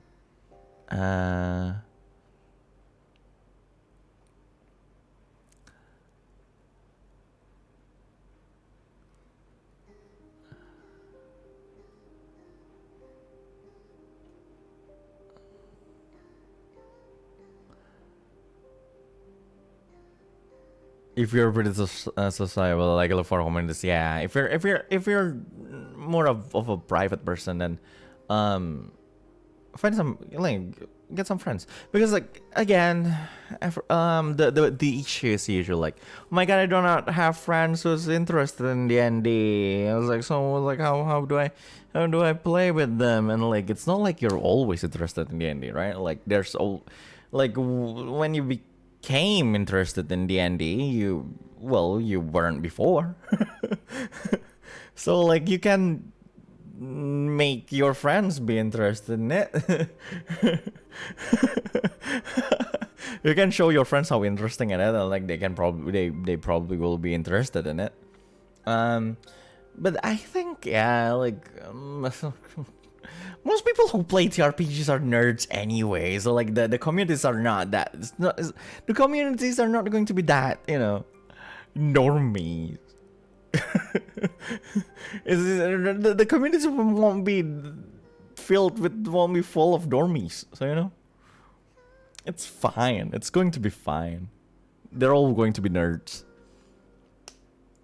My group was most active when we did more one shots. Mine too.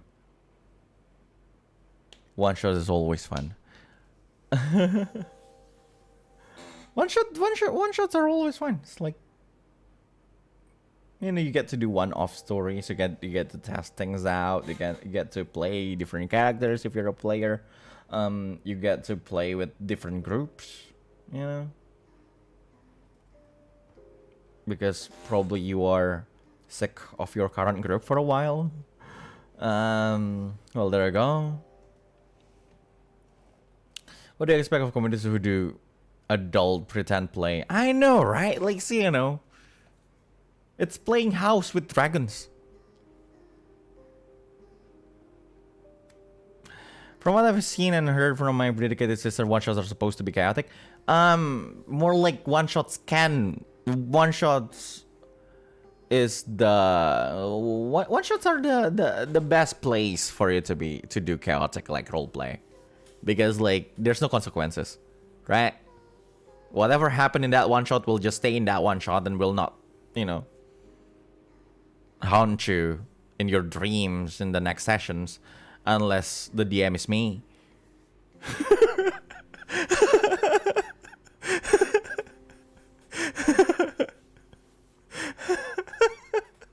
More likely to show a bit of Santa than something of mission precedent.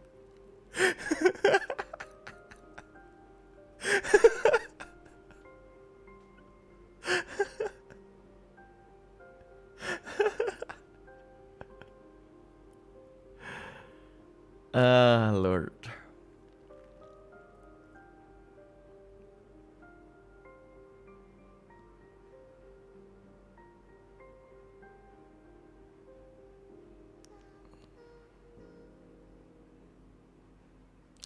If my one-shot PCs came back, I hate that.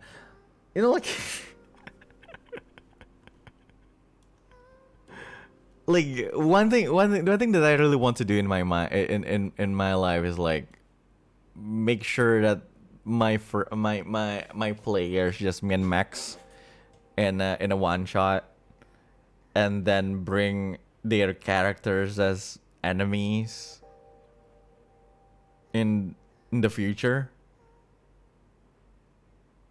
It's like, this is a taste of your own medicine. You did this. Thank you for giving me a really good build. I like to do that sometimes. It's the same way. It's the same way as Crackcast.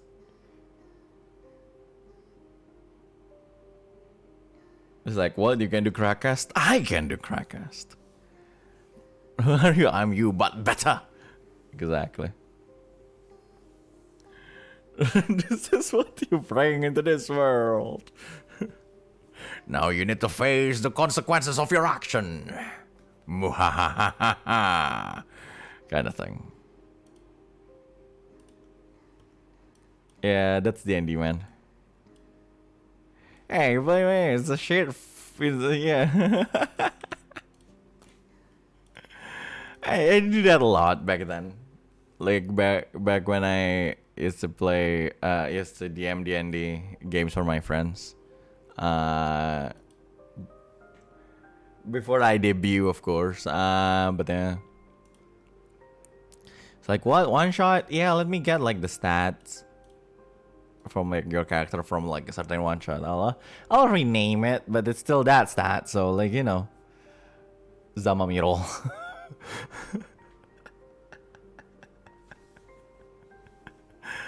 Oh my god.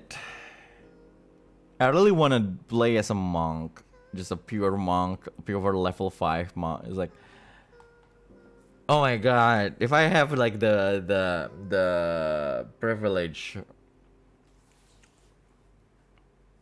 to play, to participate as a player in the D&D game, maybe a level 5 one shot, I will play a pure. I will play like a monk,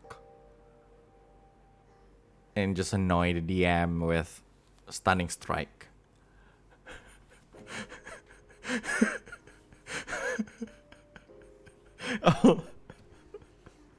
I will min-max the heck for that monk. Put everything in dexterity and wisdom, and I'll just, you know, stunning strike. I'll give you. You get stunning strike. You get stunning strike. Everyone gets stunning strike. Because, you know, you're so stunning like a vegetable, like a flower. I'm so stunned like vegetable. My girl, you are unbelievable. Do you guys know that song?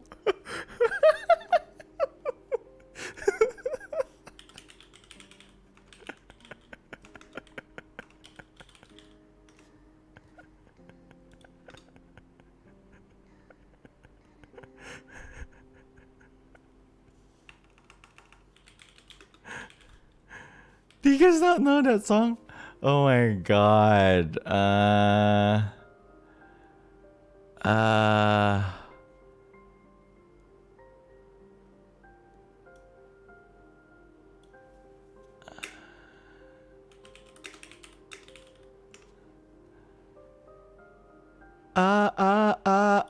Unbelievable. That's what you are. Come be my coffee table, and I'll be your sofa. You guys know that song? you guys need to listen to that. Oh my god, it's the best thing in the world. Oh my god. Wait.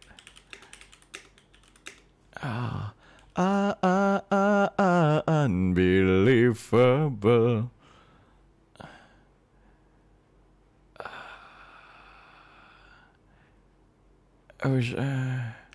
Which one is the real one? Oh my god, I don't know anymore.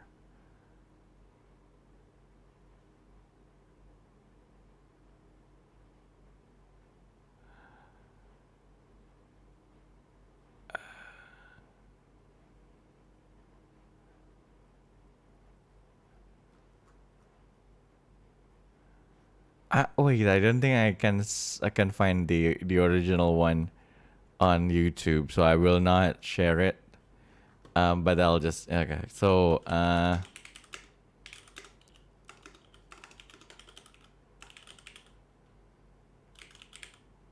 we go.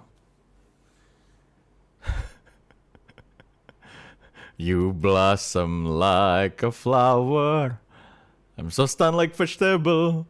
My girl, you are unbelievable.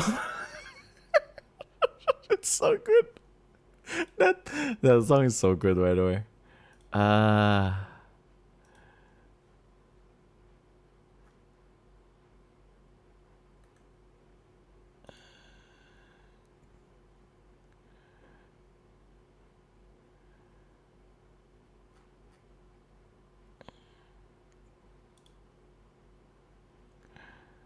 That song is so good.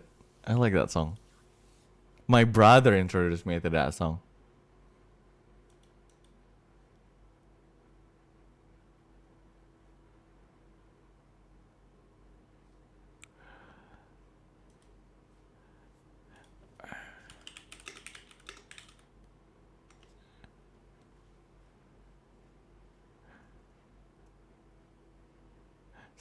Someone matched it up with PPAP. Oh my god. I think it's from a movie or something.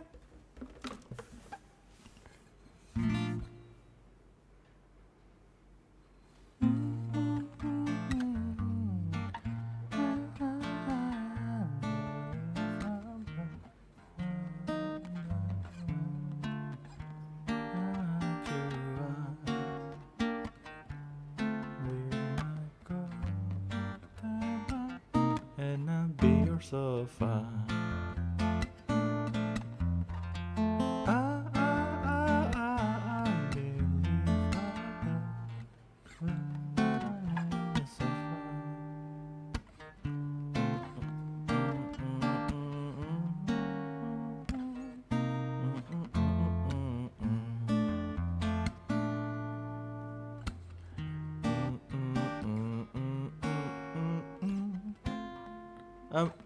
I'm so stunned like a vegetable.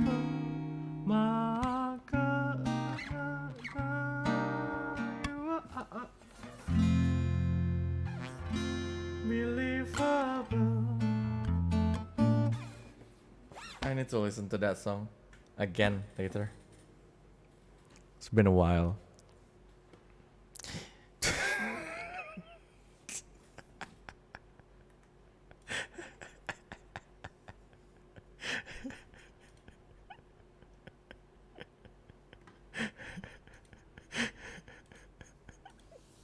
Oh my god. I'm sorry, man. My references are old. I think it's from a movie.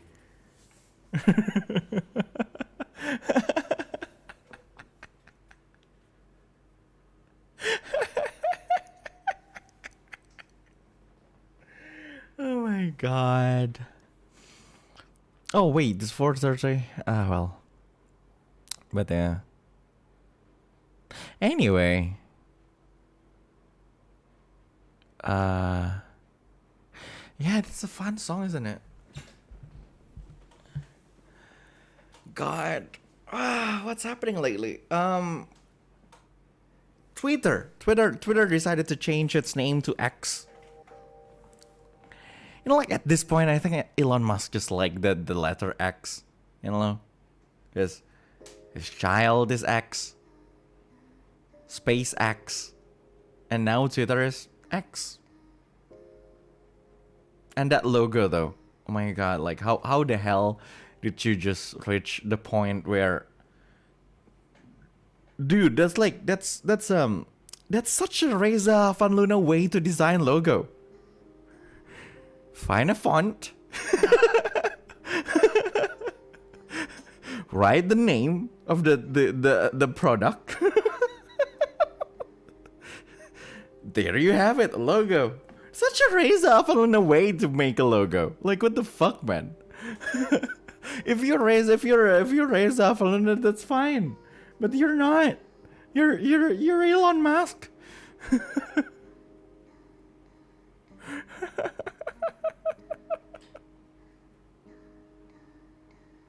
PayPal was apparently supposed to be called X. Wait, Elon Musk owned PayPal? What?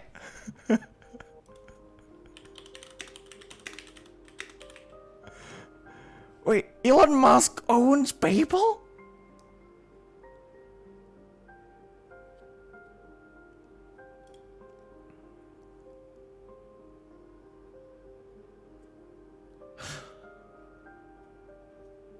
Oh my god.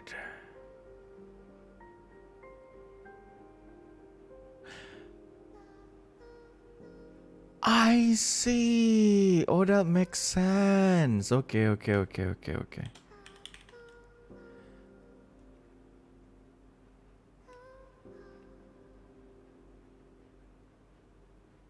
Uh-huh.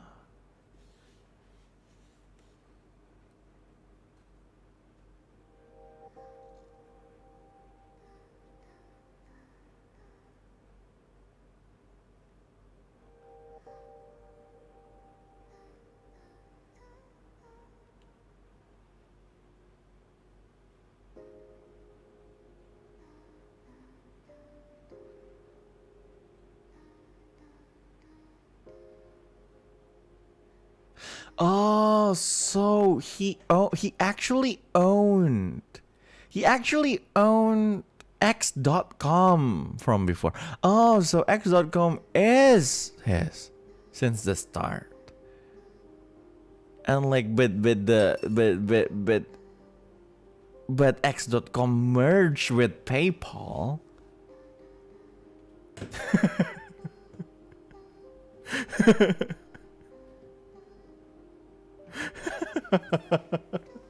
That's so funny. Oh my god. X.com is like his lifelong dream.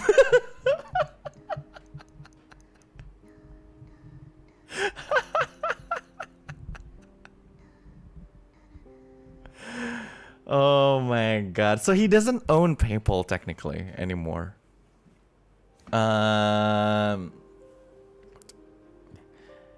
X.com was his.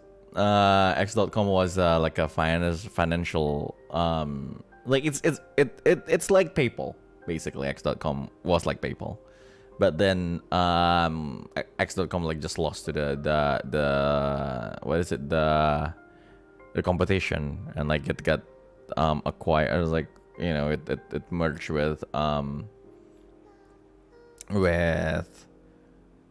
what is it? The owner, the owner of PayPal, Confinity. Yeah, that's what the Wikipedia page is saying. So yeah, and then well, PayPal exists, and he became the CEO of that. Okay.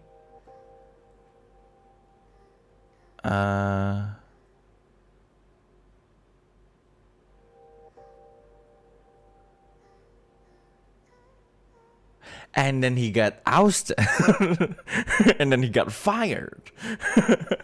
But he still owned some. He still owns some shares in it.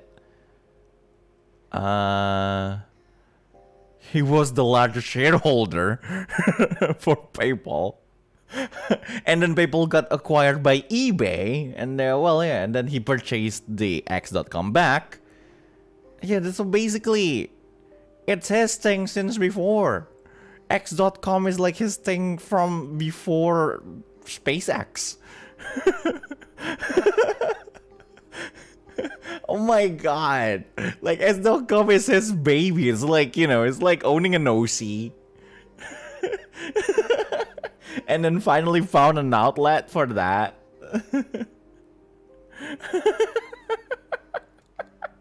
It's like, oh my god, I finally get to bring my baby back. Now he bought now he thinks Twitter is the best way to because he wants X to be like the everything app kind of thing. Really, if Twitter has I swear to God, if Twitter has, if X.com will later have a video sharing service, the video sharing feature. It can be like YouTube or TikTok or Reels, Facebook Reels. If they don't call it the X, I will be angry if they don't call the video sharing feature on X.com the X.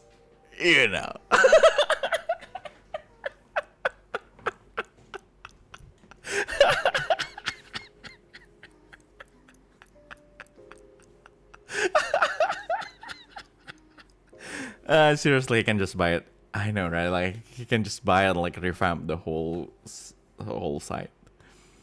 The X Media.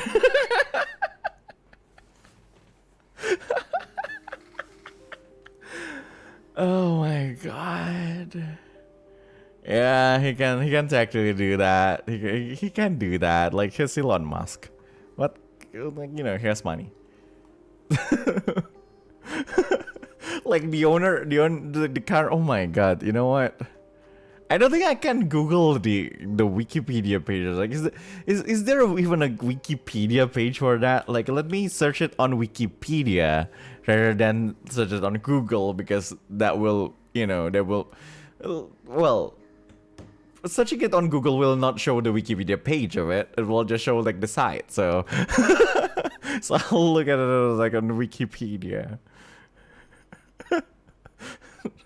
The country of origin of X is France? What? The headquarters in Czech Republic?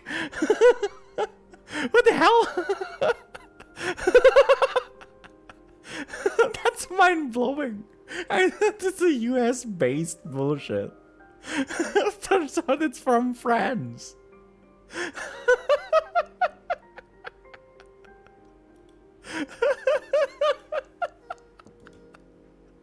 Oh my god. I shouldn't be talking about this on YouTube. On the stream. So stupid. It's so freaking stupid.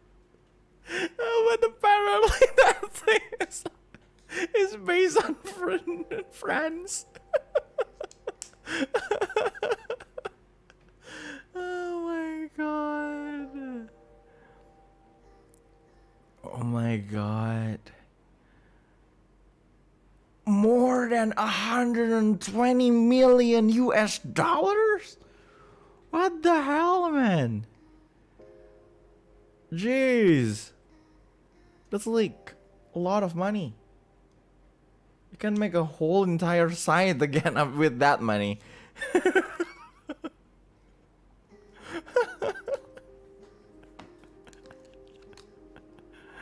Man,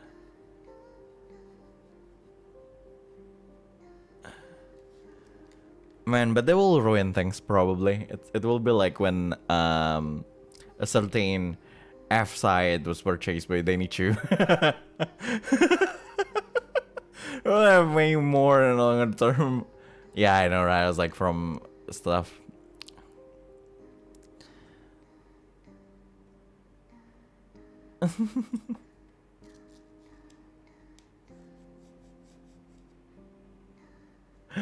So we are reacting. I think it will just be still called like, maybe it should just still be called as a tweet. Or should it be called as should it be called Kai rather than, no, not Kai, key, right? It's a key. It's Keyblade.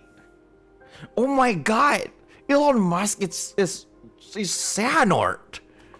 He's Xehanort. What the hell?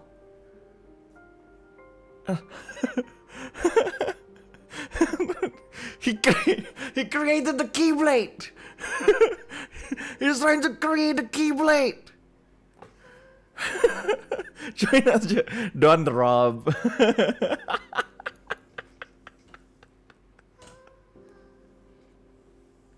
Oh my god. My name will be Exar.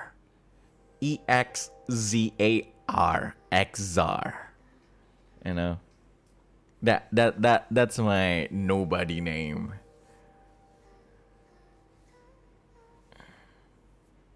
Exar.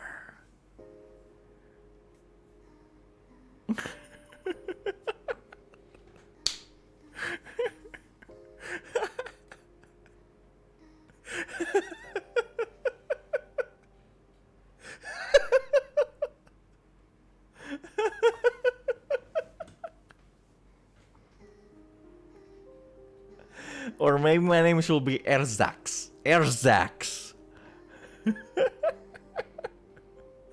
Well, thank God I'm not using Awan's name. Unless it will be Sawan or Wangs.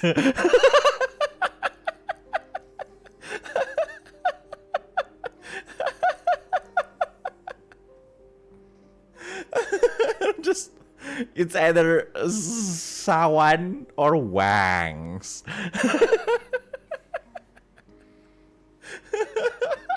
That will be bad. Oh my god. Sawan.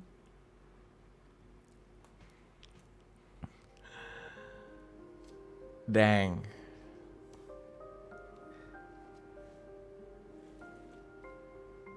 Wait, am I technically a nobody?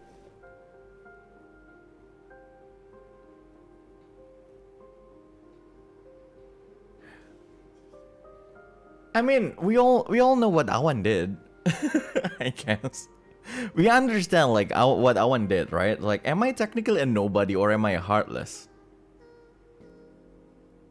No, I'm not talking like, well, I'm not talking about like Reza being irrelevant again. No, I'm talking about like in Kingdom Hearts term. Am I a nobody or am I heartless? But I'm a clone. So technically, I'm not a nobody. I'm just a clone. This isn't Kingdom Hearts. Oh man. Clip this out of context, yeah. Just Reza saying, "Hey, am I a nobody?" And the whole internet be like, "Yes, Reza, you are a nobody." And the whole internet be like, "Reza, who?" If you kick a puppy, you'd be heartless. No, if you kick a puppy, you will be a DM.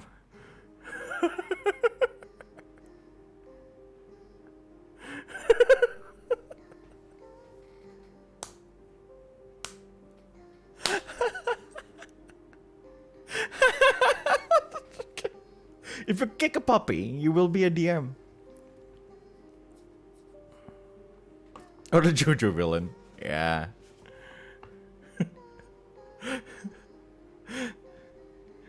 So you're just Dio.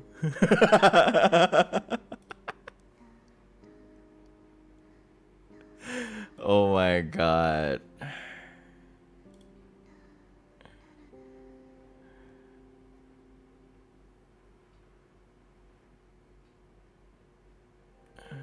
Being a JoJo villain isn't so bad. Yeah, I mean you will be stylish at least, you know, and have like weird affinity to supermodel poses.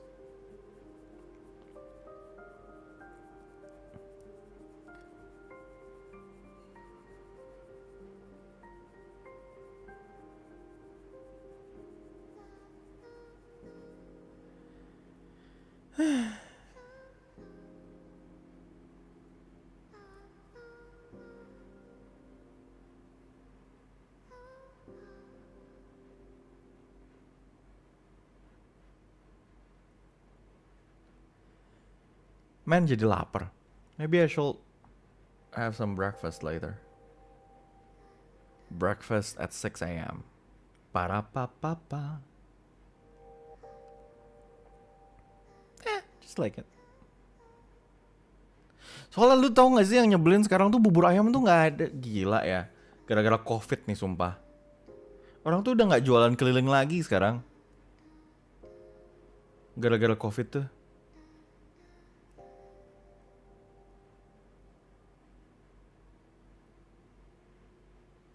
Orang tuh zaman dulu tuh orang tuh bisa makan bubur ayam yang lewat kayak bubur ayam lewat kan. Biasanya kan lewat jam setengah 6, jam 6. Jadi lu kalau lu lapar jam setengah 6, jam 6 lu tinggal tunggu bubur ayam. Bubur ayam mang gitu. Terus beli gua gitu kan. Cuma sekarang tuh kan jarang ya. Jadi maksudnya nggak lewat tiap hari gitu loh. Jadi pas lagi diharapin malah nggak muncul, pas lagi nggak butuh tiba-tiba ada gitu kan. Ya sekarang kalau beli bubur ayam tuh harus beli di yang toko gitu kan. Masalahnya toko itu nggak ada yang buka jam 6 pagi. Nggak ada yang buka jam setengah 6 pagi gitu loh. Jadi harus nunggu sampai nunggu jam 7, jam 8 baru bisa. Jam 8 lah. Jam 8 gitu baru pada buka. Udah lewat. Paling enak makan bubur ayam tuh jam setengah 6 pagi. Sumpah ya, langit tuh masih belum benar-benar terang. Masih rada, you know. Nggak terlalu terang lah intinya.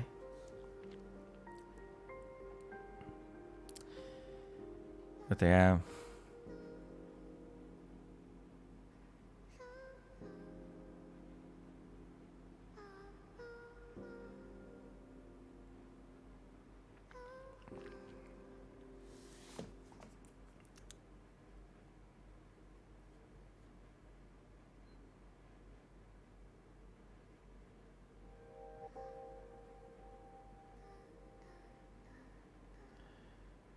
You know what I like to watch these days? For the past like 3-4 days? Last meals. And like if you do you guys know this channel called The Mythical Kitchen? The Mythical Kitchen is part of like the Mythical Entertainment thing. So it's Good Mythical Morning, Wrath and Link, like so basically part of Wrath and Link company, Wrath and Link's company. So one channel is called Mythical Kitchen. Yeah, it's a GMM thing. And they have like this series called The Last Meal. So they will, they invite guests and like do interviews while eating things. And the things that they will eat are the last meals. Like imagine you were going to die tomorrow, then what kind of what kind of last meals that you want, and then they will provide it, and then they will have an interview about death and other stuff. To quote Josh, the host, everyone has two things in common. They all eat food and they're all going to die.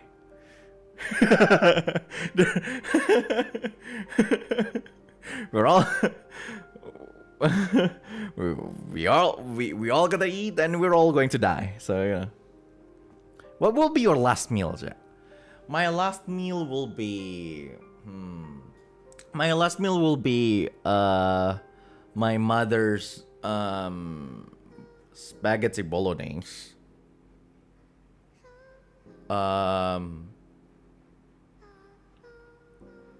Coto Makassar with the best burasa ever in the world.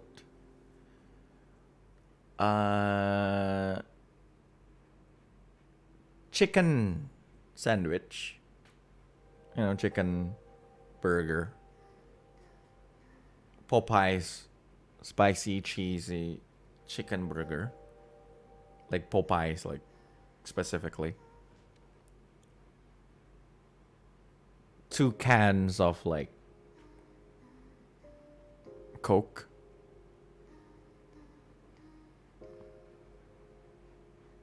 A whole strawberry shortcake, like a whole thing.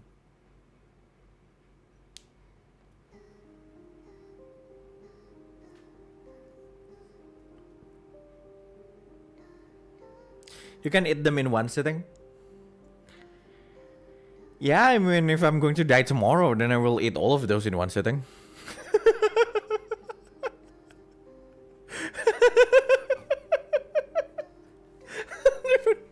If I'm going to die tomorrow, and that will be my last meal, yeah, I will eat all of those in one sitting. Why not?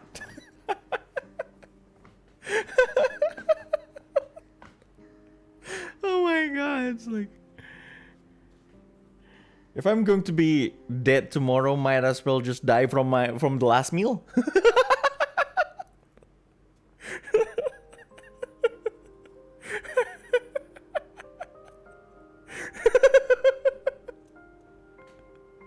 Oh my god.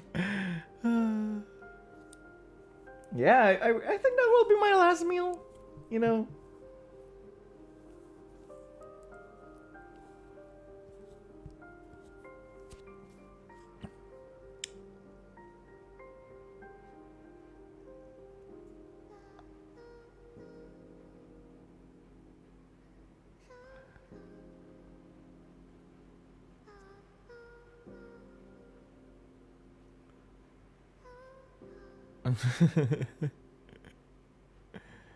Mom's cooking is base though. Yeah, my mom is the best. She's the best.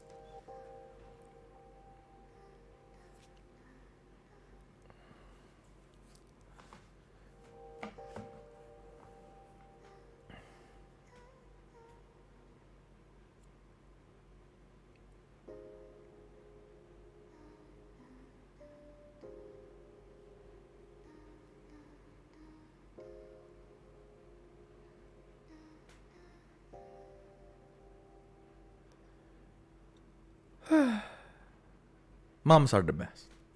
Yeah, the good ones, of course. There's a lot of bad mothers in this world.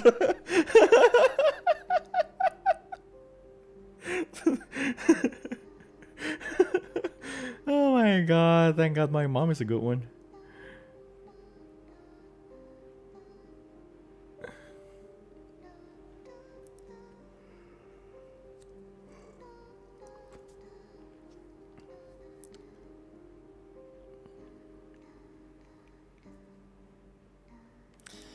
You know, like these days, the Gen Zs will be asked, like, what will your last meal be? Oh, my last meal will be your ass. Gen Z in the internet be like,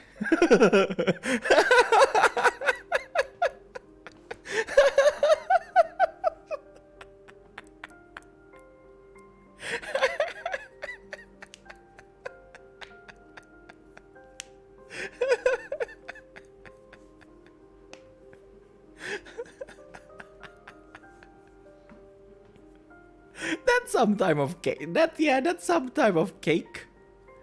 My last meal will be your mom.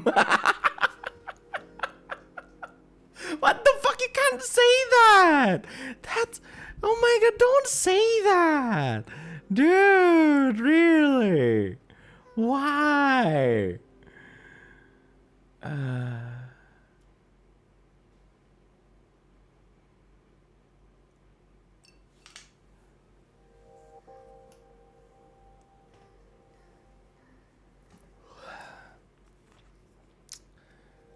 Anyway.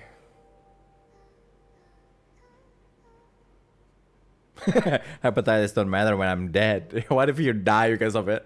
Just like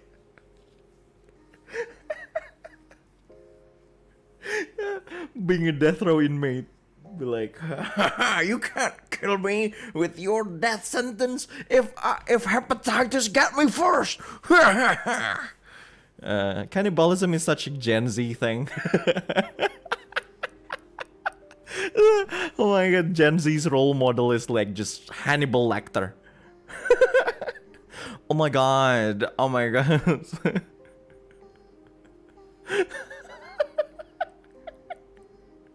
Oh my god, he's so hot. Like, you know, like the hottest professor for Gen Z is Professor Hannibal Lecter. He's such a zaddy. Oh my god, daddy Lecter. Oh my god, daddy Lecter, eat me.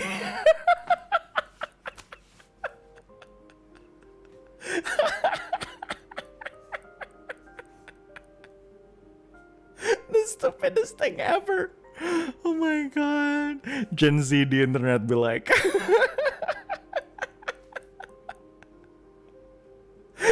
not the PN.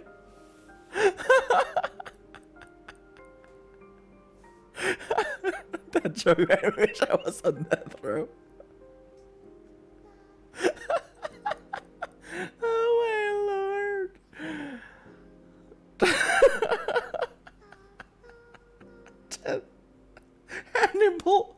Hannibal Lecter.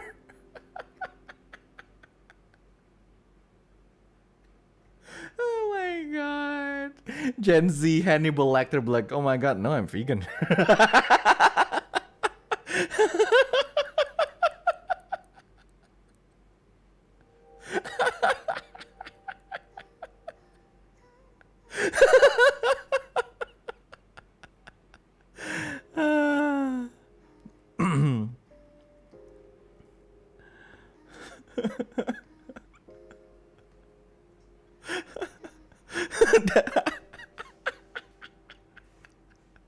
Gen Z version of the Silence of the Lamb. Hannibal Lecter just like, oh no, I'm vegan. The end.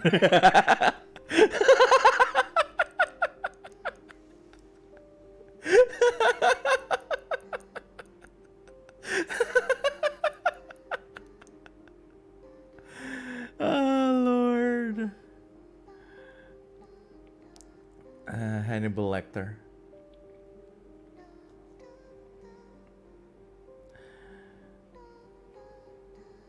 Hannibal Lecter, if he actually exists.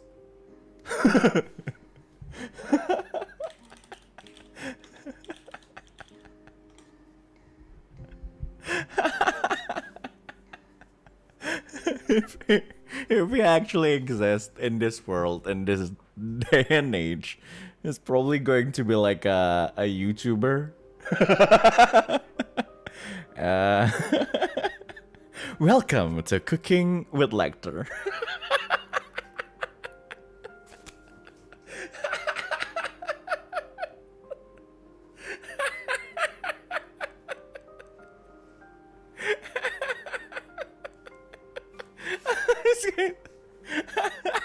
I'm your chef, Hannibal the Cannibal.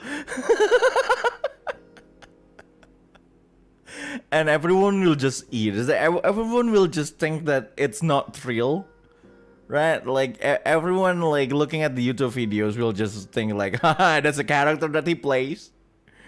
Like it's not, you know, it's not real human meat. It's probably beef. Until one day.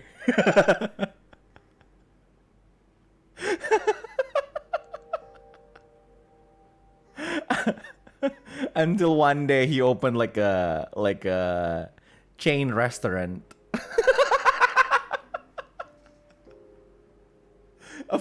A franchise that uses ghost kitchens.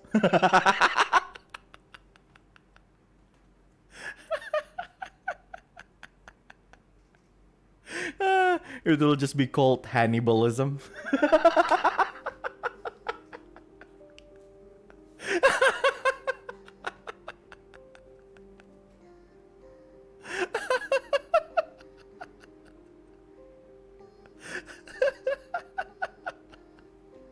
Hey, he's just doing things for the planet. He doesn't eat, meat from farm animals.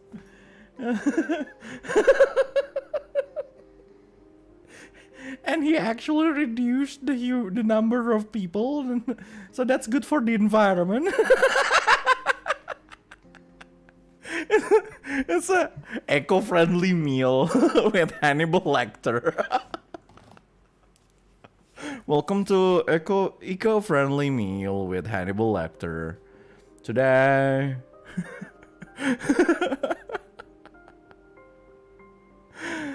Oh my god.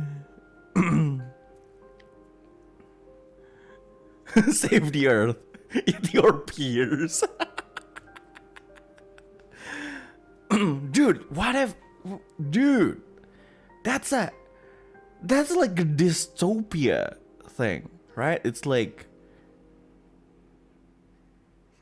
One day, imagine a dystopian future where one day people will realize that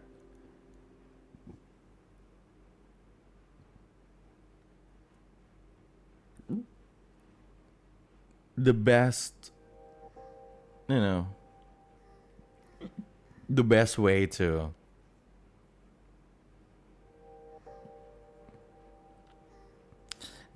when you think about it, human farm,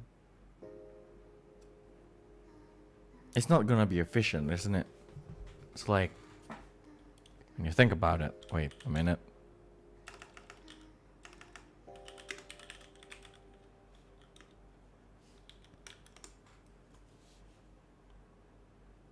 I know, it's actually real, yeah. And it won't be efficient, right? Like, imagine, like, a cow.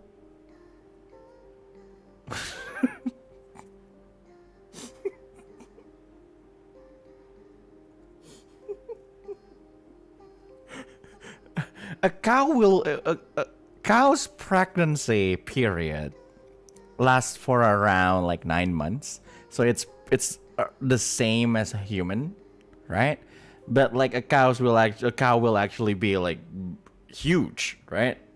But humans will not be that big. So it won't be efficient. So like humans are not going to be efficient as livestock unless it's a society of vampires.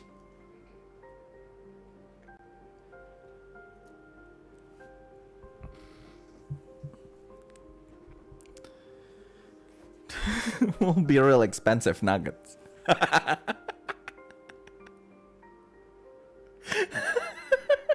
Like eating your ass in a literal sense.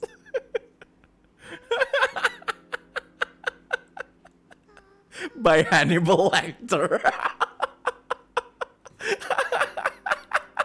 It's going to be like a hip hop song. It's going to be like Hannibal the Cannibal will start his hip hop career.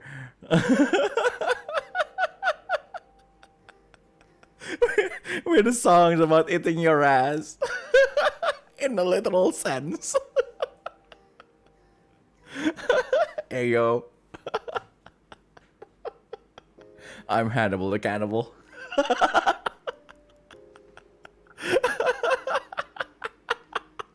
And then he will show up in like podcast to promote his album.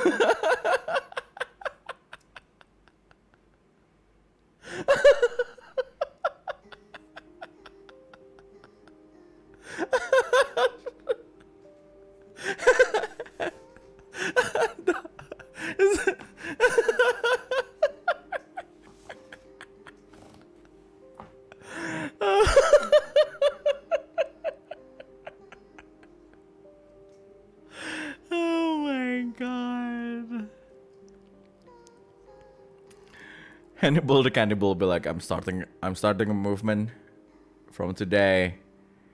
I think everyone needs to understand the importance of eating your peers. So I want everyone to join the Hannibalism. It's better for the planet.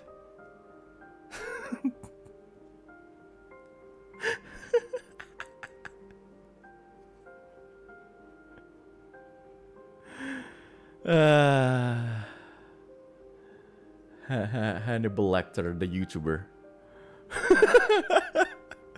Oh my god, someone will touch up. Oh my god, I forgot this is the age of VTuber. So someone can actually do that. They can actually be a VTuber version of Hannibal Lecter. Someone can actually take Hannibal Lecter, draw it in an anime style, and rig it with Live 2D, and be a VTuber with the name Hannibal the Cannibal. What will be his content? Hey, welcome to Cooking with Hannibal.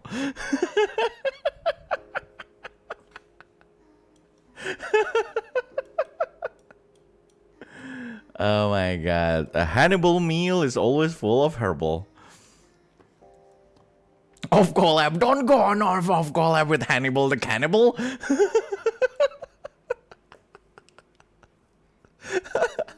It's like there will be like a trend. Everyone who goes on an off collab with Hannibal the Cannibal will graduate without any graduation stream.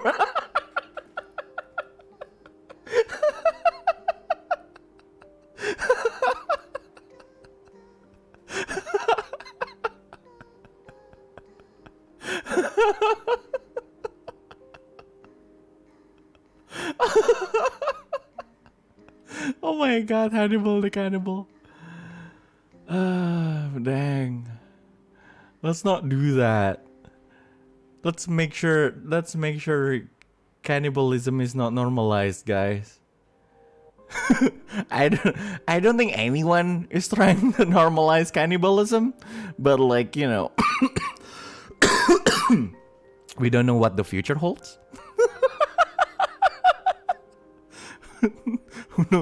Who knows what's going to happen in the future? But if it happens, let's promise to ourselves today that when one day it happens, we will fight it to the best of our abilities.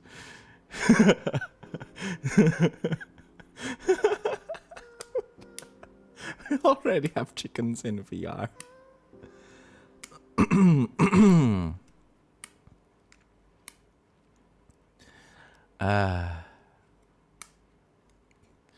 And let asses be eaten figuratively from now on and forever.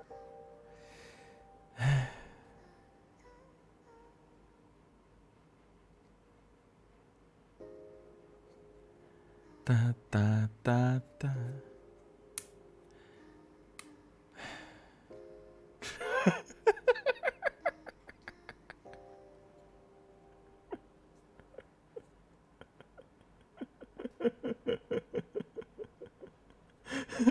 If someone brings that idea up again in the future, he knows that.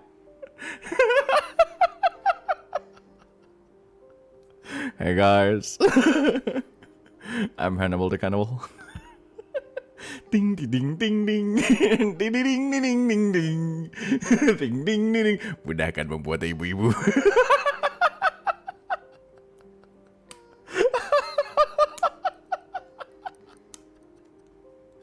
Oh my god.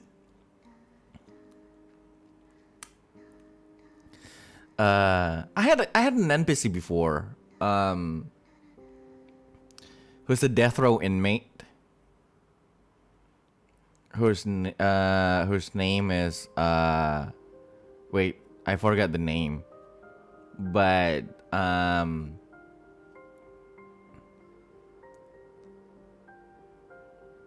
they are what is it? Their title called by the in the news as the best murderer a mom will ask for. So like the whole idea is like he's a death row inmate for killing a whole village of people.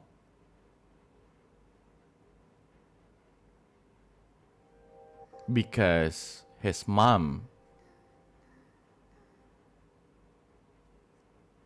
was bullied to the death by everyone. So like, and after his mom died, he just started a massacre. He killed everyone in the village. And then he became a death row inmate.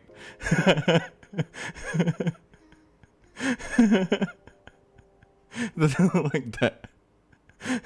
he got revenge for mama. Well, like he killed, like he's technically a mass murderer. All for his mom. Such a twisted man. Such a twisted mama boy. The best murderer a mom will get. You did it better than mama. Fucking hell. It's like a sequel to Cooking Mama. Murdering Mama. Where you follow where you follow the path of the assassins.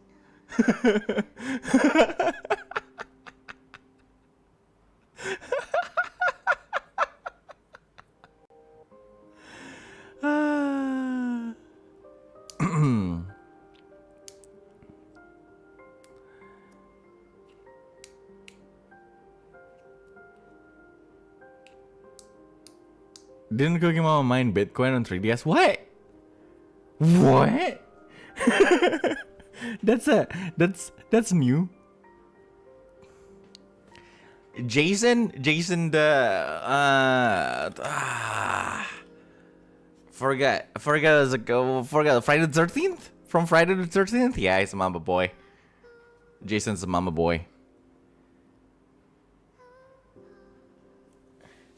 That's interesting. Cooking Mama Bitcoin.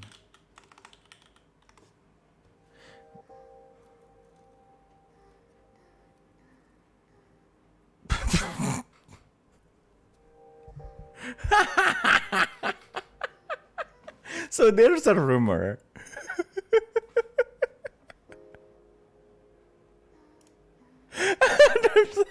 Weirdly enough, there's a rumor where Cooking Mama is used to turn your Switch hardware to mine Bitcoin.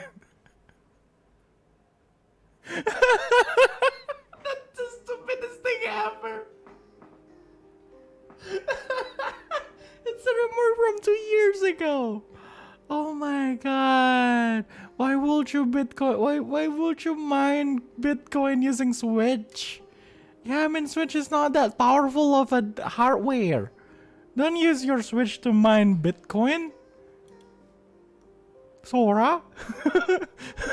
Sora, don't use your Switch to mine Bitcoin, Sora.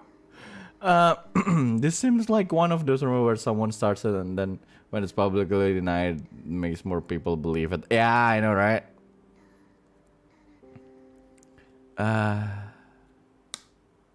Your phone is probably more powerful than Switch. Yeah.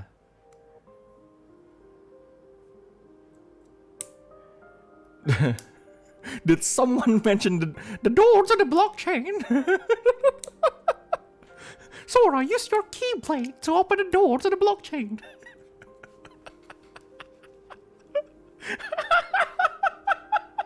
Imagine Kingdom Hearts 4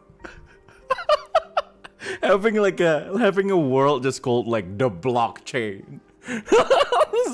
Xehanort be like, finally, I opened the blockchain.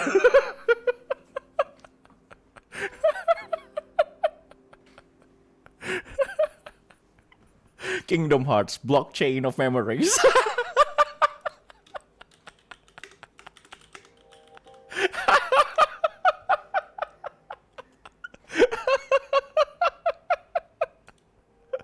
Oh my god. So right there are new type of enemies. They are NFT AI arts. Not heartless, not nobody.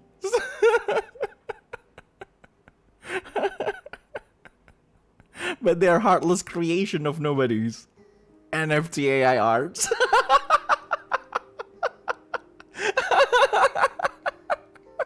Oh my god. Oh my god. Imagine learning about NFT that way. Yeah. Kingdom Hearts, the blockchain of memories.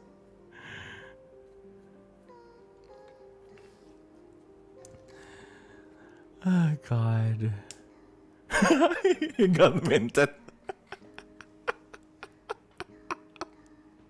And soon, Xehanort will be like, soon I will be able to mint the Kingdom Hearts. Oh, Lord.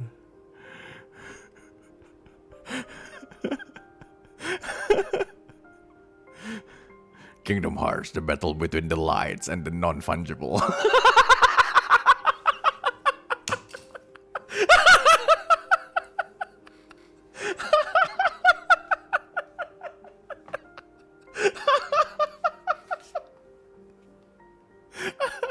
Oh my god.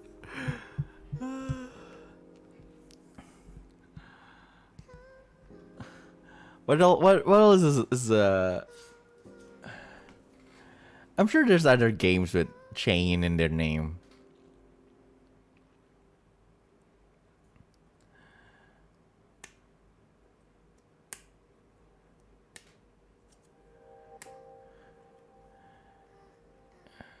You know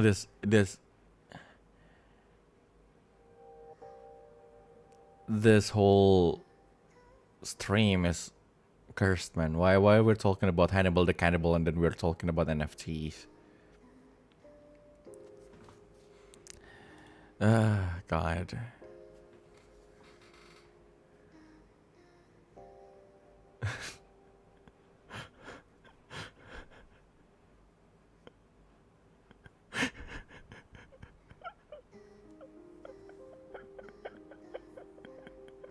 Usual late night, early morning rambles. I know. Weirdest free talk ever. Sora.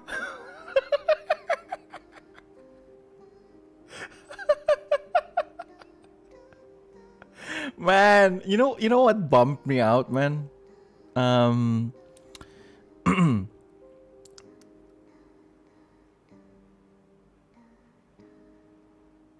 The fact that, like years ago when like the Paul brothers were kicked out by Disney, I was like, man, that means they wouldn't be able to show up in Kingdom Hearts.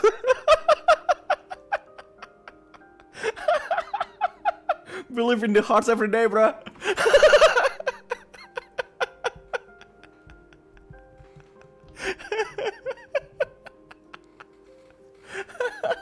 Showing up on Kingdom Hearts 4, iCarly. Is iCarly even Disney Channel? Oh my god.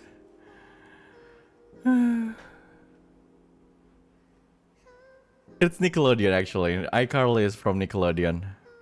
What is from Disney Channel? The what Disney Channel sitcom? Hannah Montana. At some point in Kingdom Hearts 4. I came in like a wrecking ball.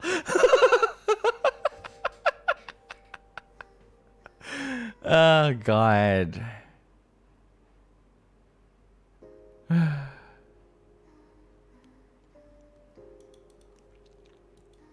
Man, but Kingdom Hearts 4 can actually have lightsaber after this.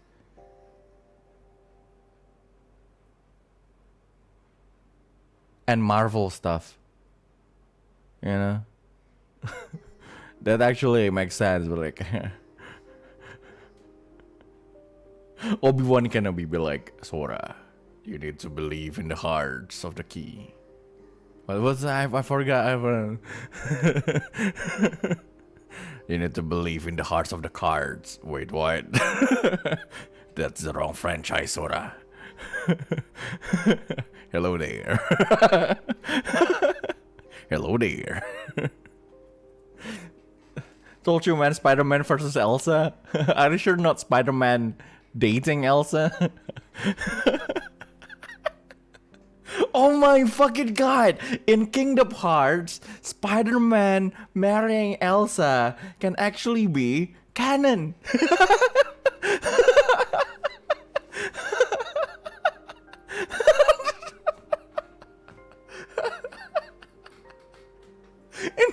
in Kingdom Hearts, Elsa being pregnant with Spider-Man's baby can actually be canon.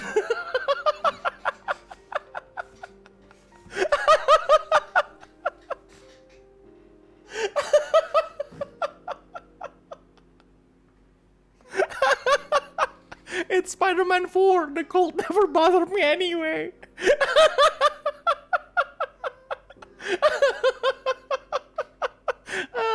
Oh my God.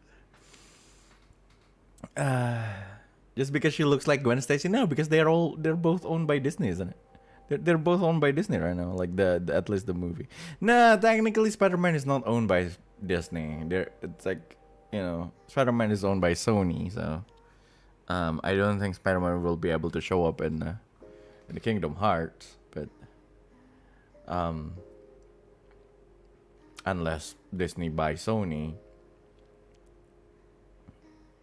At least Sony Entertainment, which is something that's actually possible.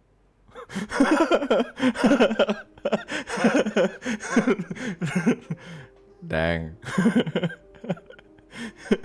You would think, right? You would think it's like, if you're talking about dystopian future, right? You will think that the whole world will be owned by Jeff Bezos or something, Amazon or like Google or Facebook. I meant Meta or something. No, the owner of the world in a dystopian future will actually be Disney.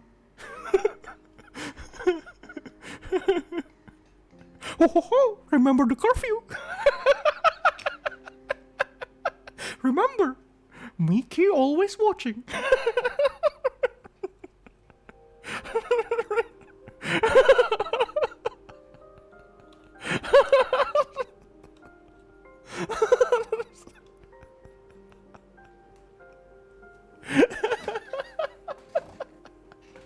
No. Oh my God. What will happen though? I'm not sure what will happen at that point in time.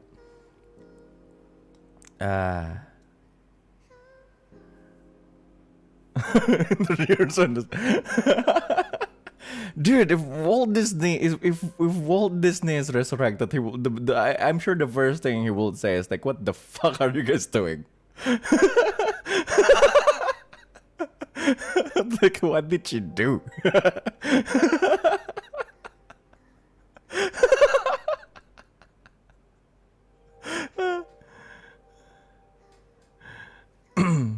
It's the same as like, do you guys remember Justice League movie?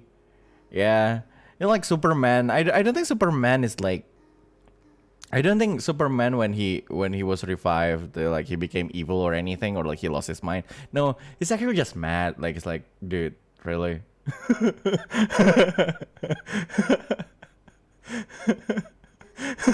Like so Superman be like, yeah, dude, seriously? Why? I was having such a nice dream. Why did you wake me up? Like, dude, I needed the break.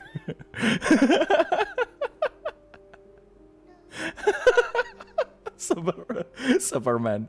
The only reason Superman punched his, like, you know, his Justice League friends is because, like, dude, I kinda need the rest.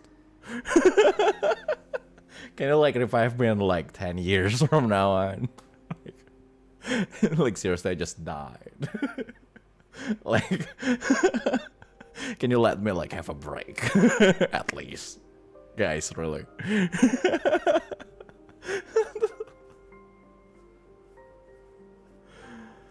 Oh my god. The real lore of Injustice is just Superman having a rude awakening. But, like, really, though? Superman having a rude awakening is not rare. I mean, sure, you know, usually, like, well, in most cases, Superman is like a really nice dude. You know, like the whole thing about like Superman's identity is Clark Kent first, Kal-El second. Like, he's just a dude. He's just a farmer dude. Well, he's just a reporter dude who's a child of a couple of farmers, and that's it. Like, his real identity is actually Clark Kent.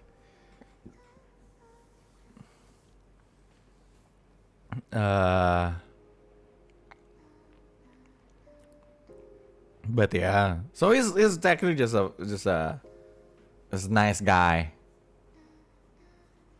But like, Superman being evil is technically a trope at this point. Yeah, what Superman? It's like, it's more like, what is it again this time? Like, you know, really yeah, well, it will happen in once every few years. It's okay. He'll be okay again after this. It's fine. Yeah, it's his face. It's that face again. It's fine.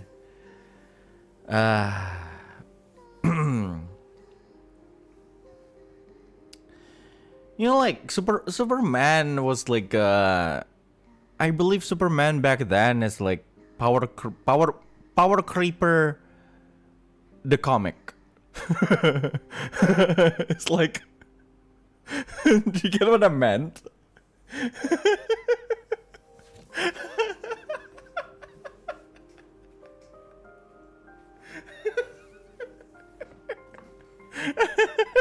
It's like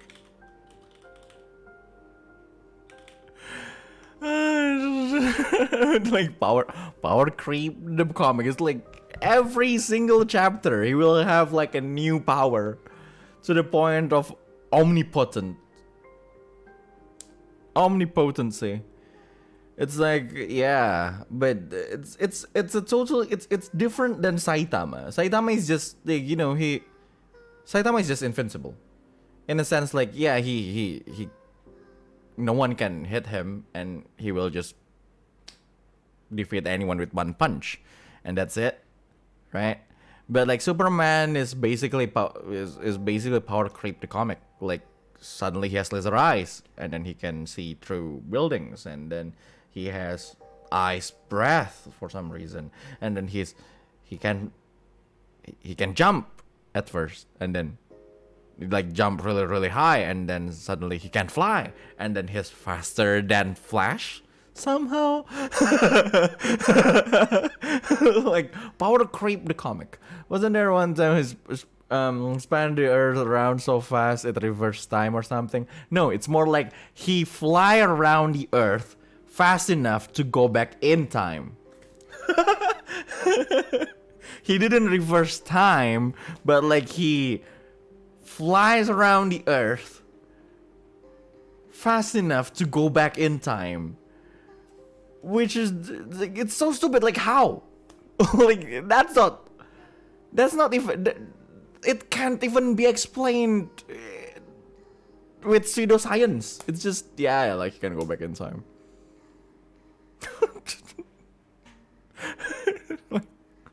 Somehow. Somehow that's how he that's how he goes back in time, by flying around the earth, because, you know, geocentrism, am I right? Because the universe revolves around the earth, I guess. Like, how? That doesn't make any sense. But I guess that's something that they can do.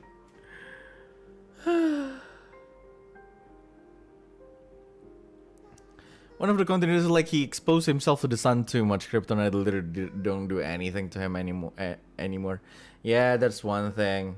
If it's in the CW like universe, I believe like the kryptonite from different world or different universe will not affect the Superman from that universe, I believe. But you know, like they play around with the rules. That's why I don't exactly like the business model for like Western comics, because yeah, just leave it to the original author, guys. Like, you guys are ruining it. You guys are ruining it. Like, you know, just give it to the original authors. Just write new titles, make new characters. They don't have to all be Superman or Spider-Man, or is it Spider-Man or is it Spider-Mans? Like, is the noun Spider? Like, is the plural version of Spider-Man a Spider-Mans or Spider-Man? It's like, is it Spider-Man? Is it Spider-Mans? Because it's, you know, it's from Nichijo, isn't it? Do you guys know it's from Nichijo, like Superman's. No, it's Superman. Spider people. I think it's more like spider people. Spider people, super people. Hello.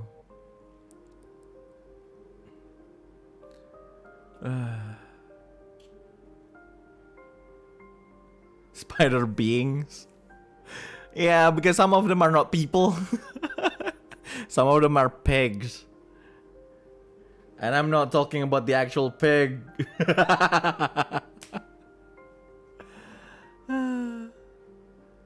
Spider beings. Madam Spider.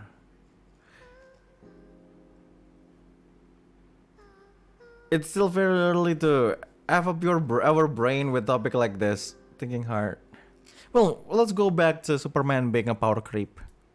Yeah, Superman be like, you know, like with like, you guys understand what power creep is, right? It's more like imagine you're playing house. No, I'm playing house. Like, imagine you're doing a play pretend with your friends when you're a child, and suddenly you say, it's like,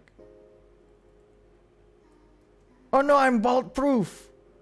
And then your friend was like, yeah, but this bullet can penetrate the bulletproof vest. It's so sharp that it can do that. And and you will just say, but I can fly, so I dodge it. Boom, and then you fly. And then your friend is like, but I can teleport. And like, you know, that's power creeping, just inventing powers like as you go.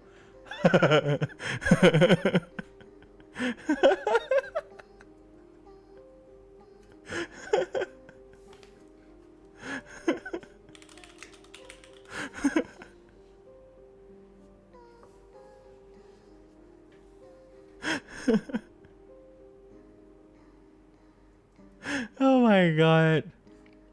And every time you make a power, the previous powers, like because you always make like the power to be more powerful than the previous power, then the previous power will just be It's more like this, right? Like imagine Dragon Ball Z, right?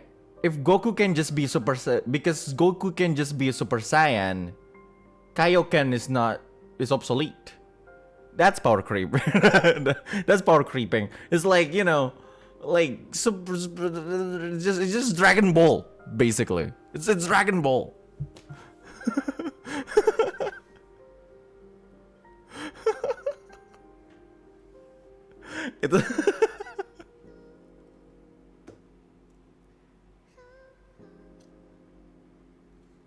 All shonen manga, basically. No, fuck you. Not all shonen manga. It's like, hey, let me tell you about Full Metal Alchemist. Let's talk about Full Metal Alchemist and the inexistence of power creeping in it. So,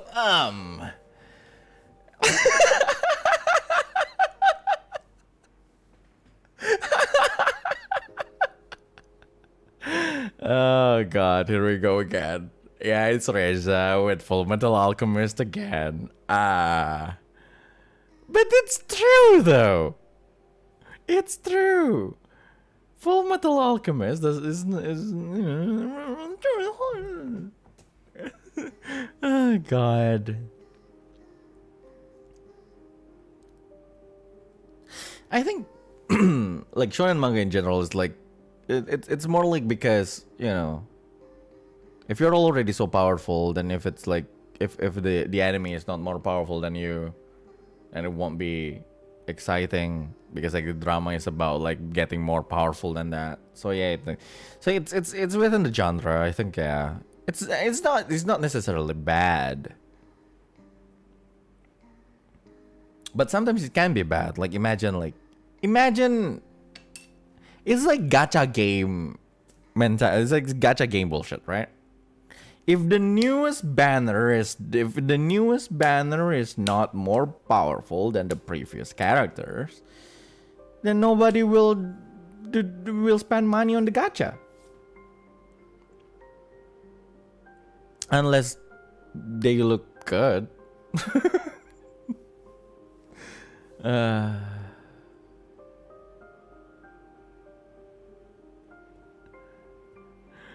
Meanwhile, One Punch Man will be like, so what if we just skip everything? The growth. And just make him the final form from the get-go.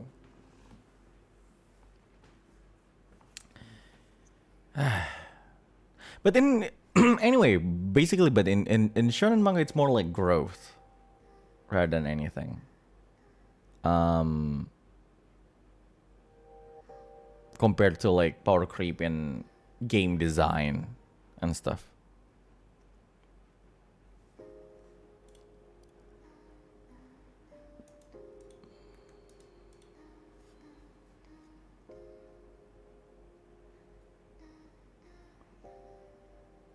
I think Naruto did a good job in showing the growth, because there's an actual like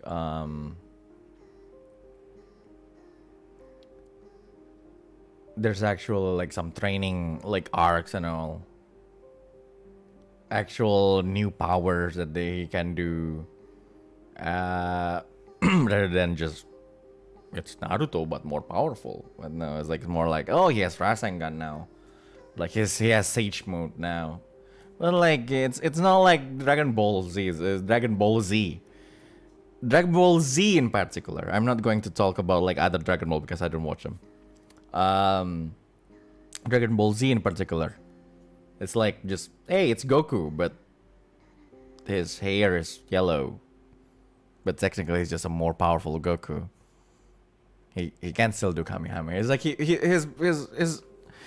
his you know move is just his signature move is still just Kamehameha. So you know. Oh yeah, then what's his next power up? Oh well, is it's another Goku.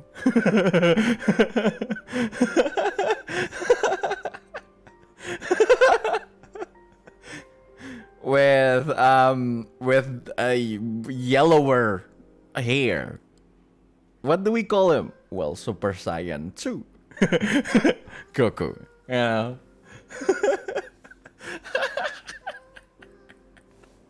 Okay, what can he do? Kamehameha. A more powerful Kamehameha. Okay.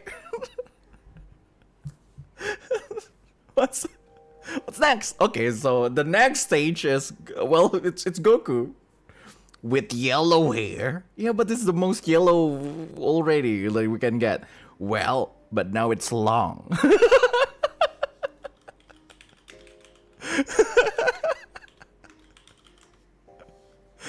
What? Yeah, his hair is long. What? So his Super Saiyan 2? No, it's Super Saiyan 3 now.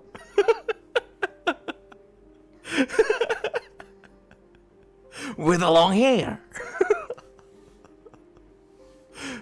What? So, what can he do? Kamehameha!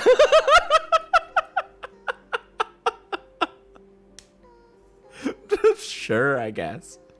What is next? So, it's Goku, but Vegeta.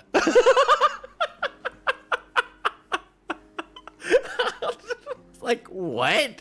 So, like, he get like an earring, right? And like Vegeta has also an earring, right? Like both like will wear it like on either side, and then they will just, you know, become one.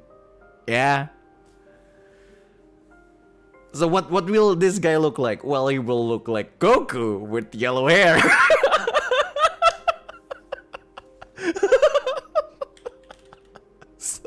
So it's Super Saiyan. No.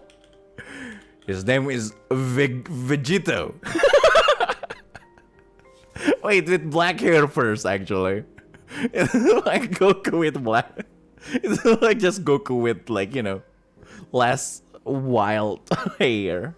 But he can become Super Saiyan.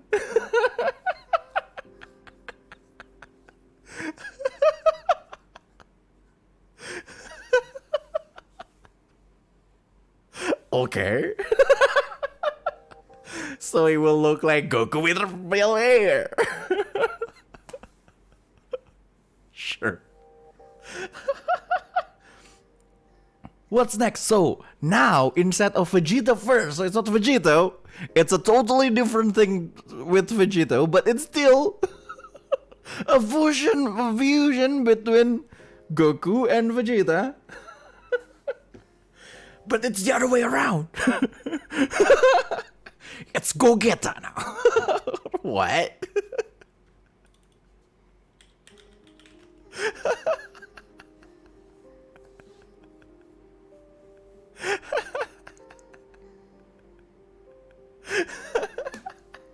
And he can also be in Super Saiyan? Yes.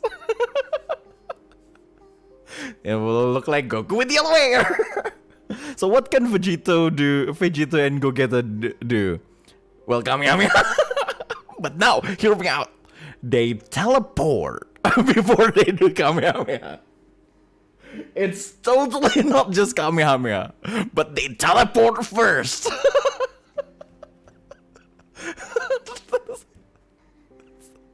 It's like, what the hell? It's literally just Goku. Like, you know the problem that it created? Have you seen Dragon Ball Fighter Z? That's the problem that it created. Like, we have Dragon Ball Fighter Z have like a certain number of characters, 90% of which are Goku. It's like, hey, it's Goku. It's not a Goku. Hey, it's not a Goku. Hey, it's Goku but big. And a little bit stupid. I meant Broly. Hey, it's Goku, but his child.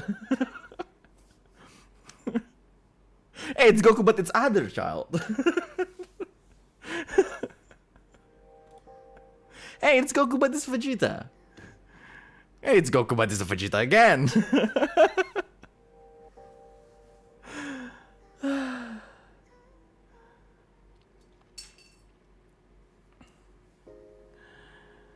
Man, I swear to God, Piccolo is just the token Namekian of the game.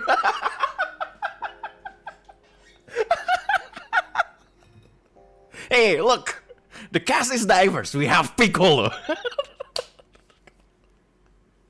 Really? You're not gonna even to add. You're not even going to add like Frieza or Cell in it, or like I don't know Majin Buu or something. No. You don't even add the backyard diggins. And I mean, you know.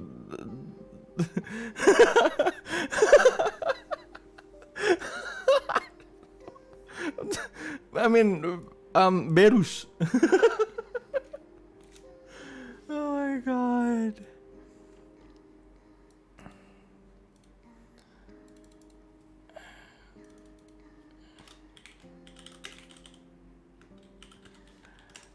Let's look at the roster of Fighter Z actually. It's actually diverse. That was a joke. The joke was like, ha, it's like 90% Goku, but technically it's 90% Goku. Dude, like, remember, like, there's Goku Black, there's Goku GT, there's Goku, I believe there's Gogeta, that's basically Goku. Super Saiyan Blue Gogeta, there's Super Saiyan Blue Goku, Super Saiyan Goku, Super Saiyan Blue Vegito, that's also Goku technically. Ultra Instinct Goku, Yamcha. Yamcha is technically discount Goku. It's like Yamcha's other name is Goku at home. It's like we have Goku at home. Goku at home be like Yamcha.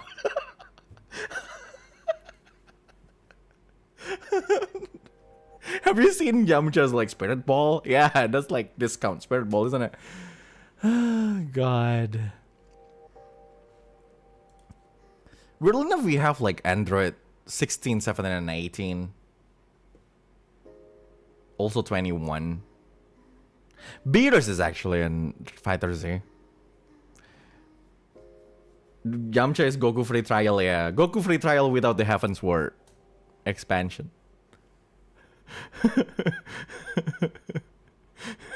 Because the Heaven Sword expansion will at least give you Kaioken.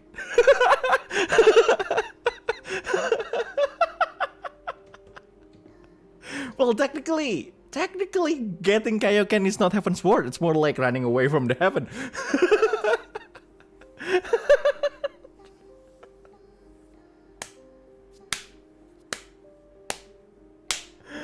There was time when Yamcha was the measuring pole for bad guys. People being able to beat him was a big deal. Yeah. Everyone killed Yamcha first.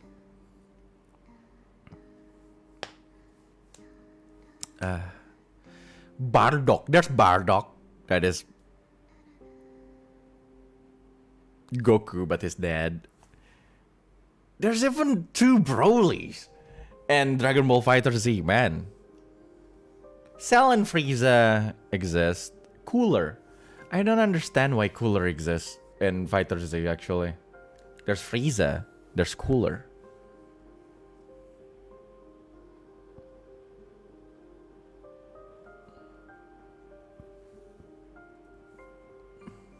Not even Hercule. Yeah. We actually need Hercule and Great Saiyaman at least. Yeah, at least we got Videl.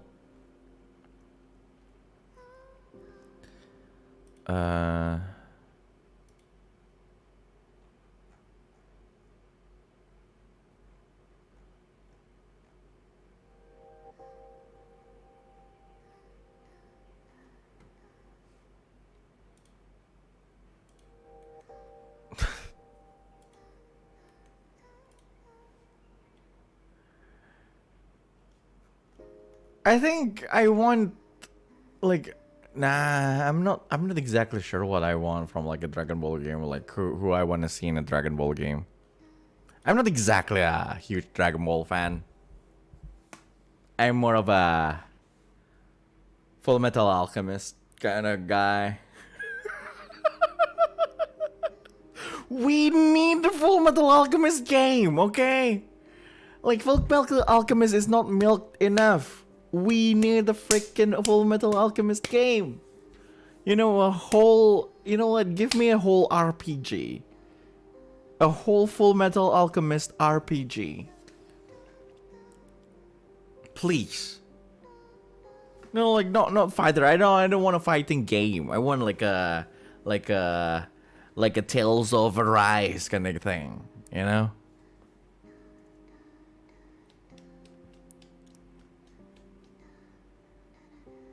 There was one, yeah, in PS2, I believe.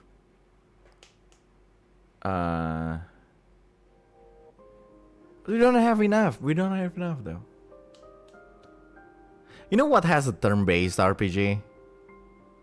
One Piece and Fairy Tail. It actually fits them. The genre actually fits. The genre actually fits One Piece and Fairy Tail.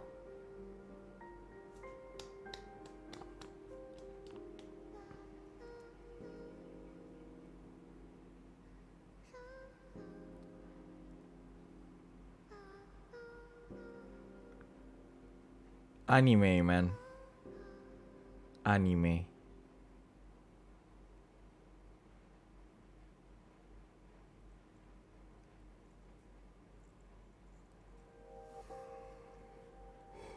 I want a Full Metal Alchemist tactics game. Ooh, that will be good. Like, just a whole tactics game. Ooh. It won't fit like most of the game though. I think it will just fit. It won't most of the story, because like mostly it will just be the Elric brothers. I think like just a full-on JRPG, where you can play as. You know what will be good? Like an action RPG thing, where you control both Edward and Alphonse. Will be like God of War. Like the newest God of War. Like will be like modern God of War kind of thing. But it won't be like just a one-cut open world thing. It will be like, you know, scenario based.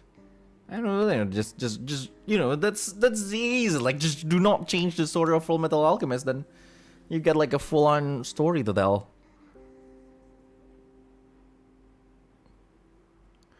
Or a Roy Mustang spin-off. I need a Roy Mustang spin-off, actually. I need a game based on Roy Mustang. It's like boom, boom, boom, boom, boom, boom, kind of thing. One Piece game don't have RPG game. No. One Piece have an RPG game. What are you talking about? One Piece Odyssey is an RPG.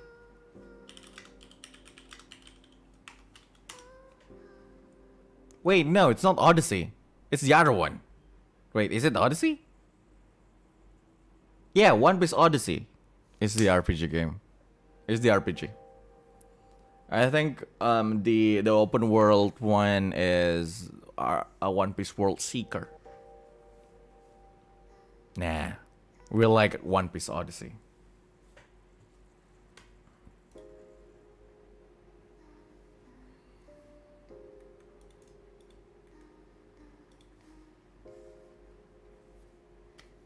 Story set during his Violent Revolution, so you feel bad about all the cool fire combos you do. Fuck you. No, Rob. Why, Rob? Why? No, do not make a game that said no. No, don't make a game like set during a violent revolution. We're not going on that route.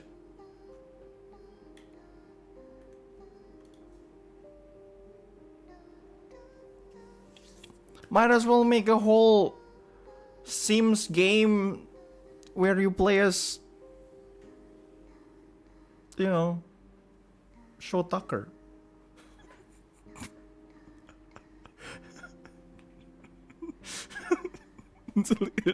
It will be like Spores. Do you guys know Spores? Like the game Spore? You guys know Spore, right? So there's a yeah, imagine like a Spore-like game, but you can't. But you know, it's the story about Show Tucker.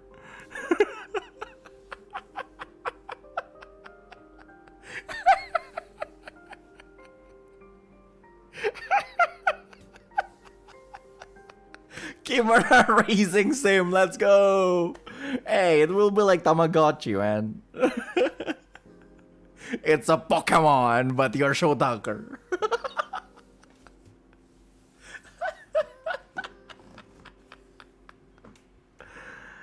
Oh my god.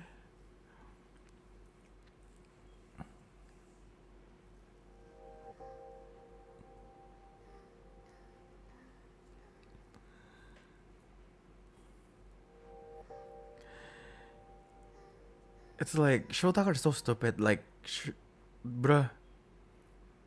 You had it the other way around, man. You could have created the girl with dog ears. You could have created the girl with dog ears and tails. Why did you try to create the dog that can talk, man? Set your priorities straight.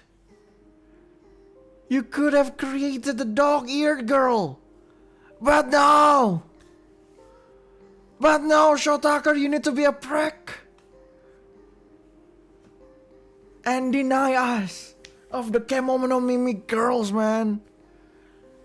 Imagine the Kemono no Mimi girls' possibilities of Full Metal Alchemist.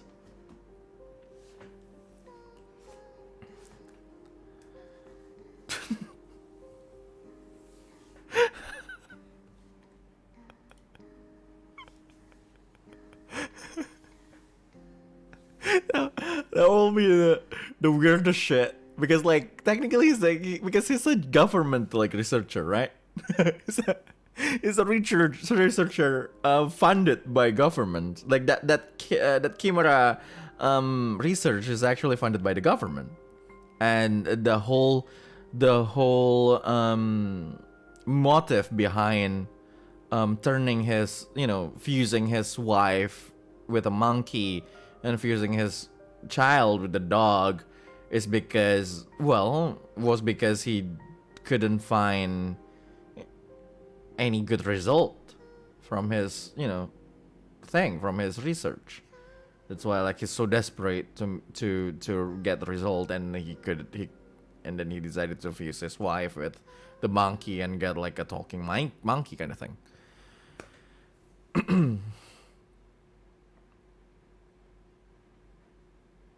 But now imagine a government-funded Kemono Mimi research. That sounds like, you know, if I am elected as the president in, I don't know, maybe in 20 years from now on, you will see Reza Avanluna as a candidate for presidency. But if I'm elected as a president in 20 years from now on, I will fund a whole research for Kemono Mimi girls. It will be like a government funded research with creating the perfect cat girl as the goal of such research. That will be the start of Nekopara universe. Reza Avanluna for president. Yes, exactly.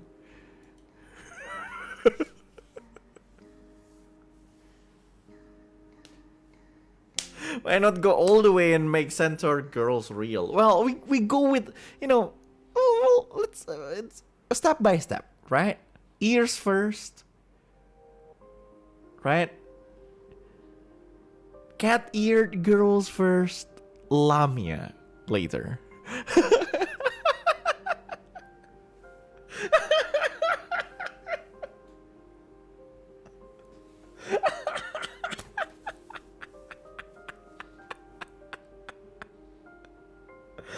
And only then we will actually have in this world snake milk. Thank you for coming to this free talk. I'll see you guys later. Oyasumi nasai. Otsukareja.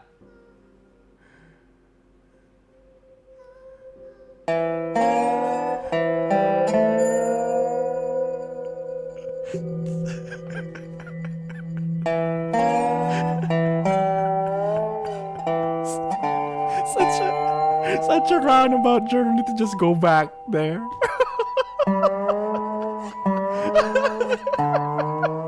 It's like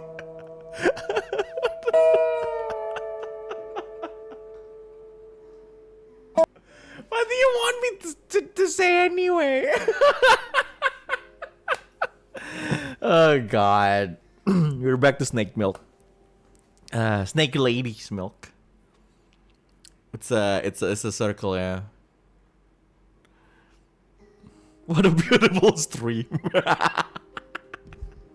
I don't know, man. I don't know what to say. Snake milk, okay, but no choro milk. No choro milk. Choro milk is, yeah. It's there's. I'm disappointed in the research. There's no, like, it's been 2 years. It's been 2 years. But there's no actual cockroach milk product. It's been 2 years, man.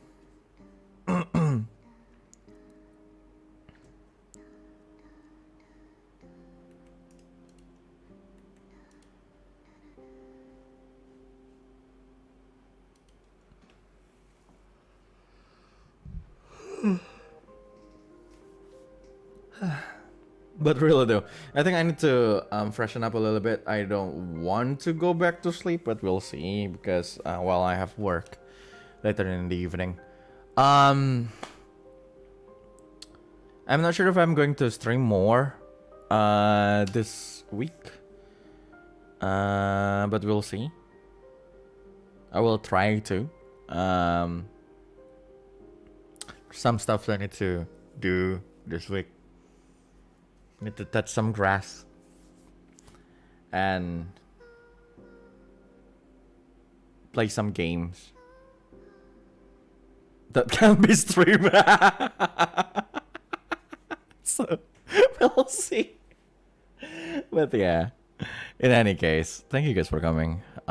It's been a nice talk about weird stuff. Hey, just like the title, you know? Who knows what the hell morning is, but I'm going to ruin yours anyway. I'll see you guys later. Oyasumi nasai. Otsukareja.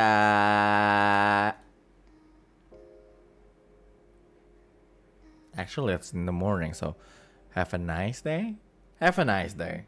Otsukareja.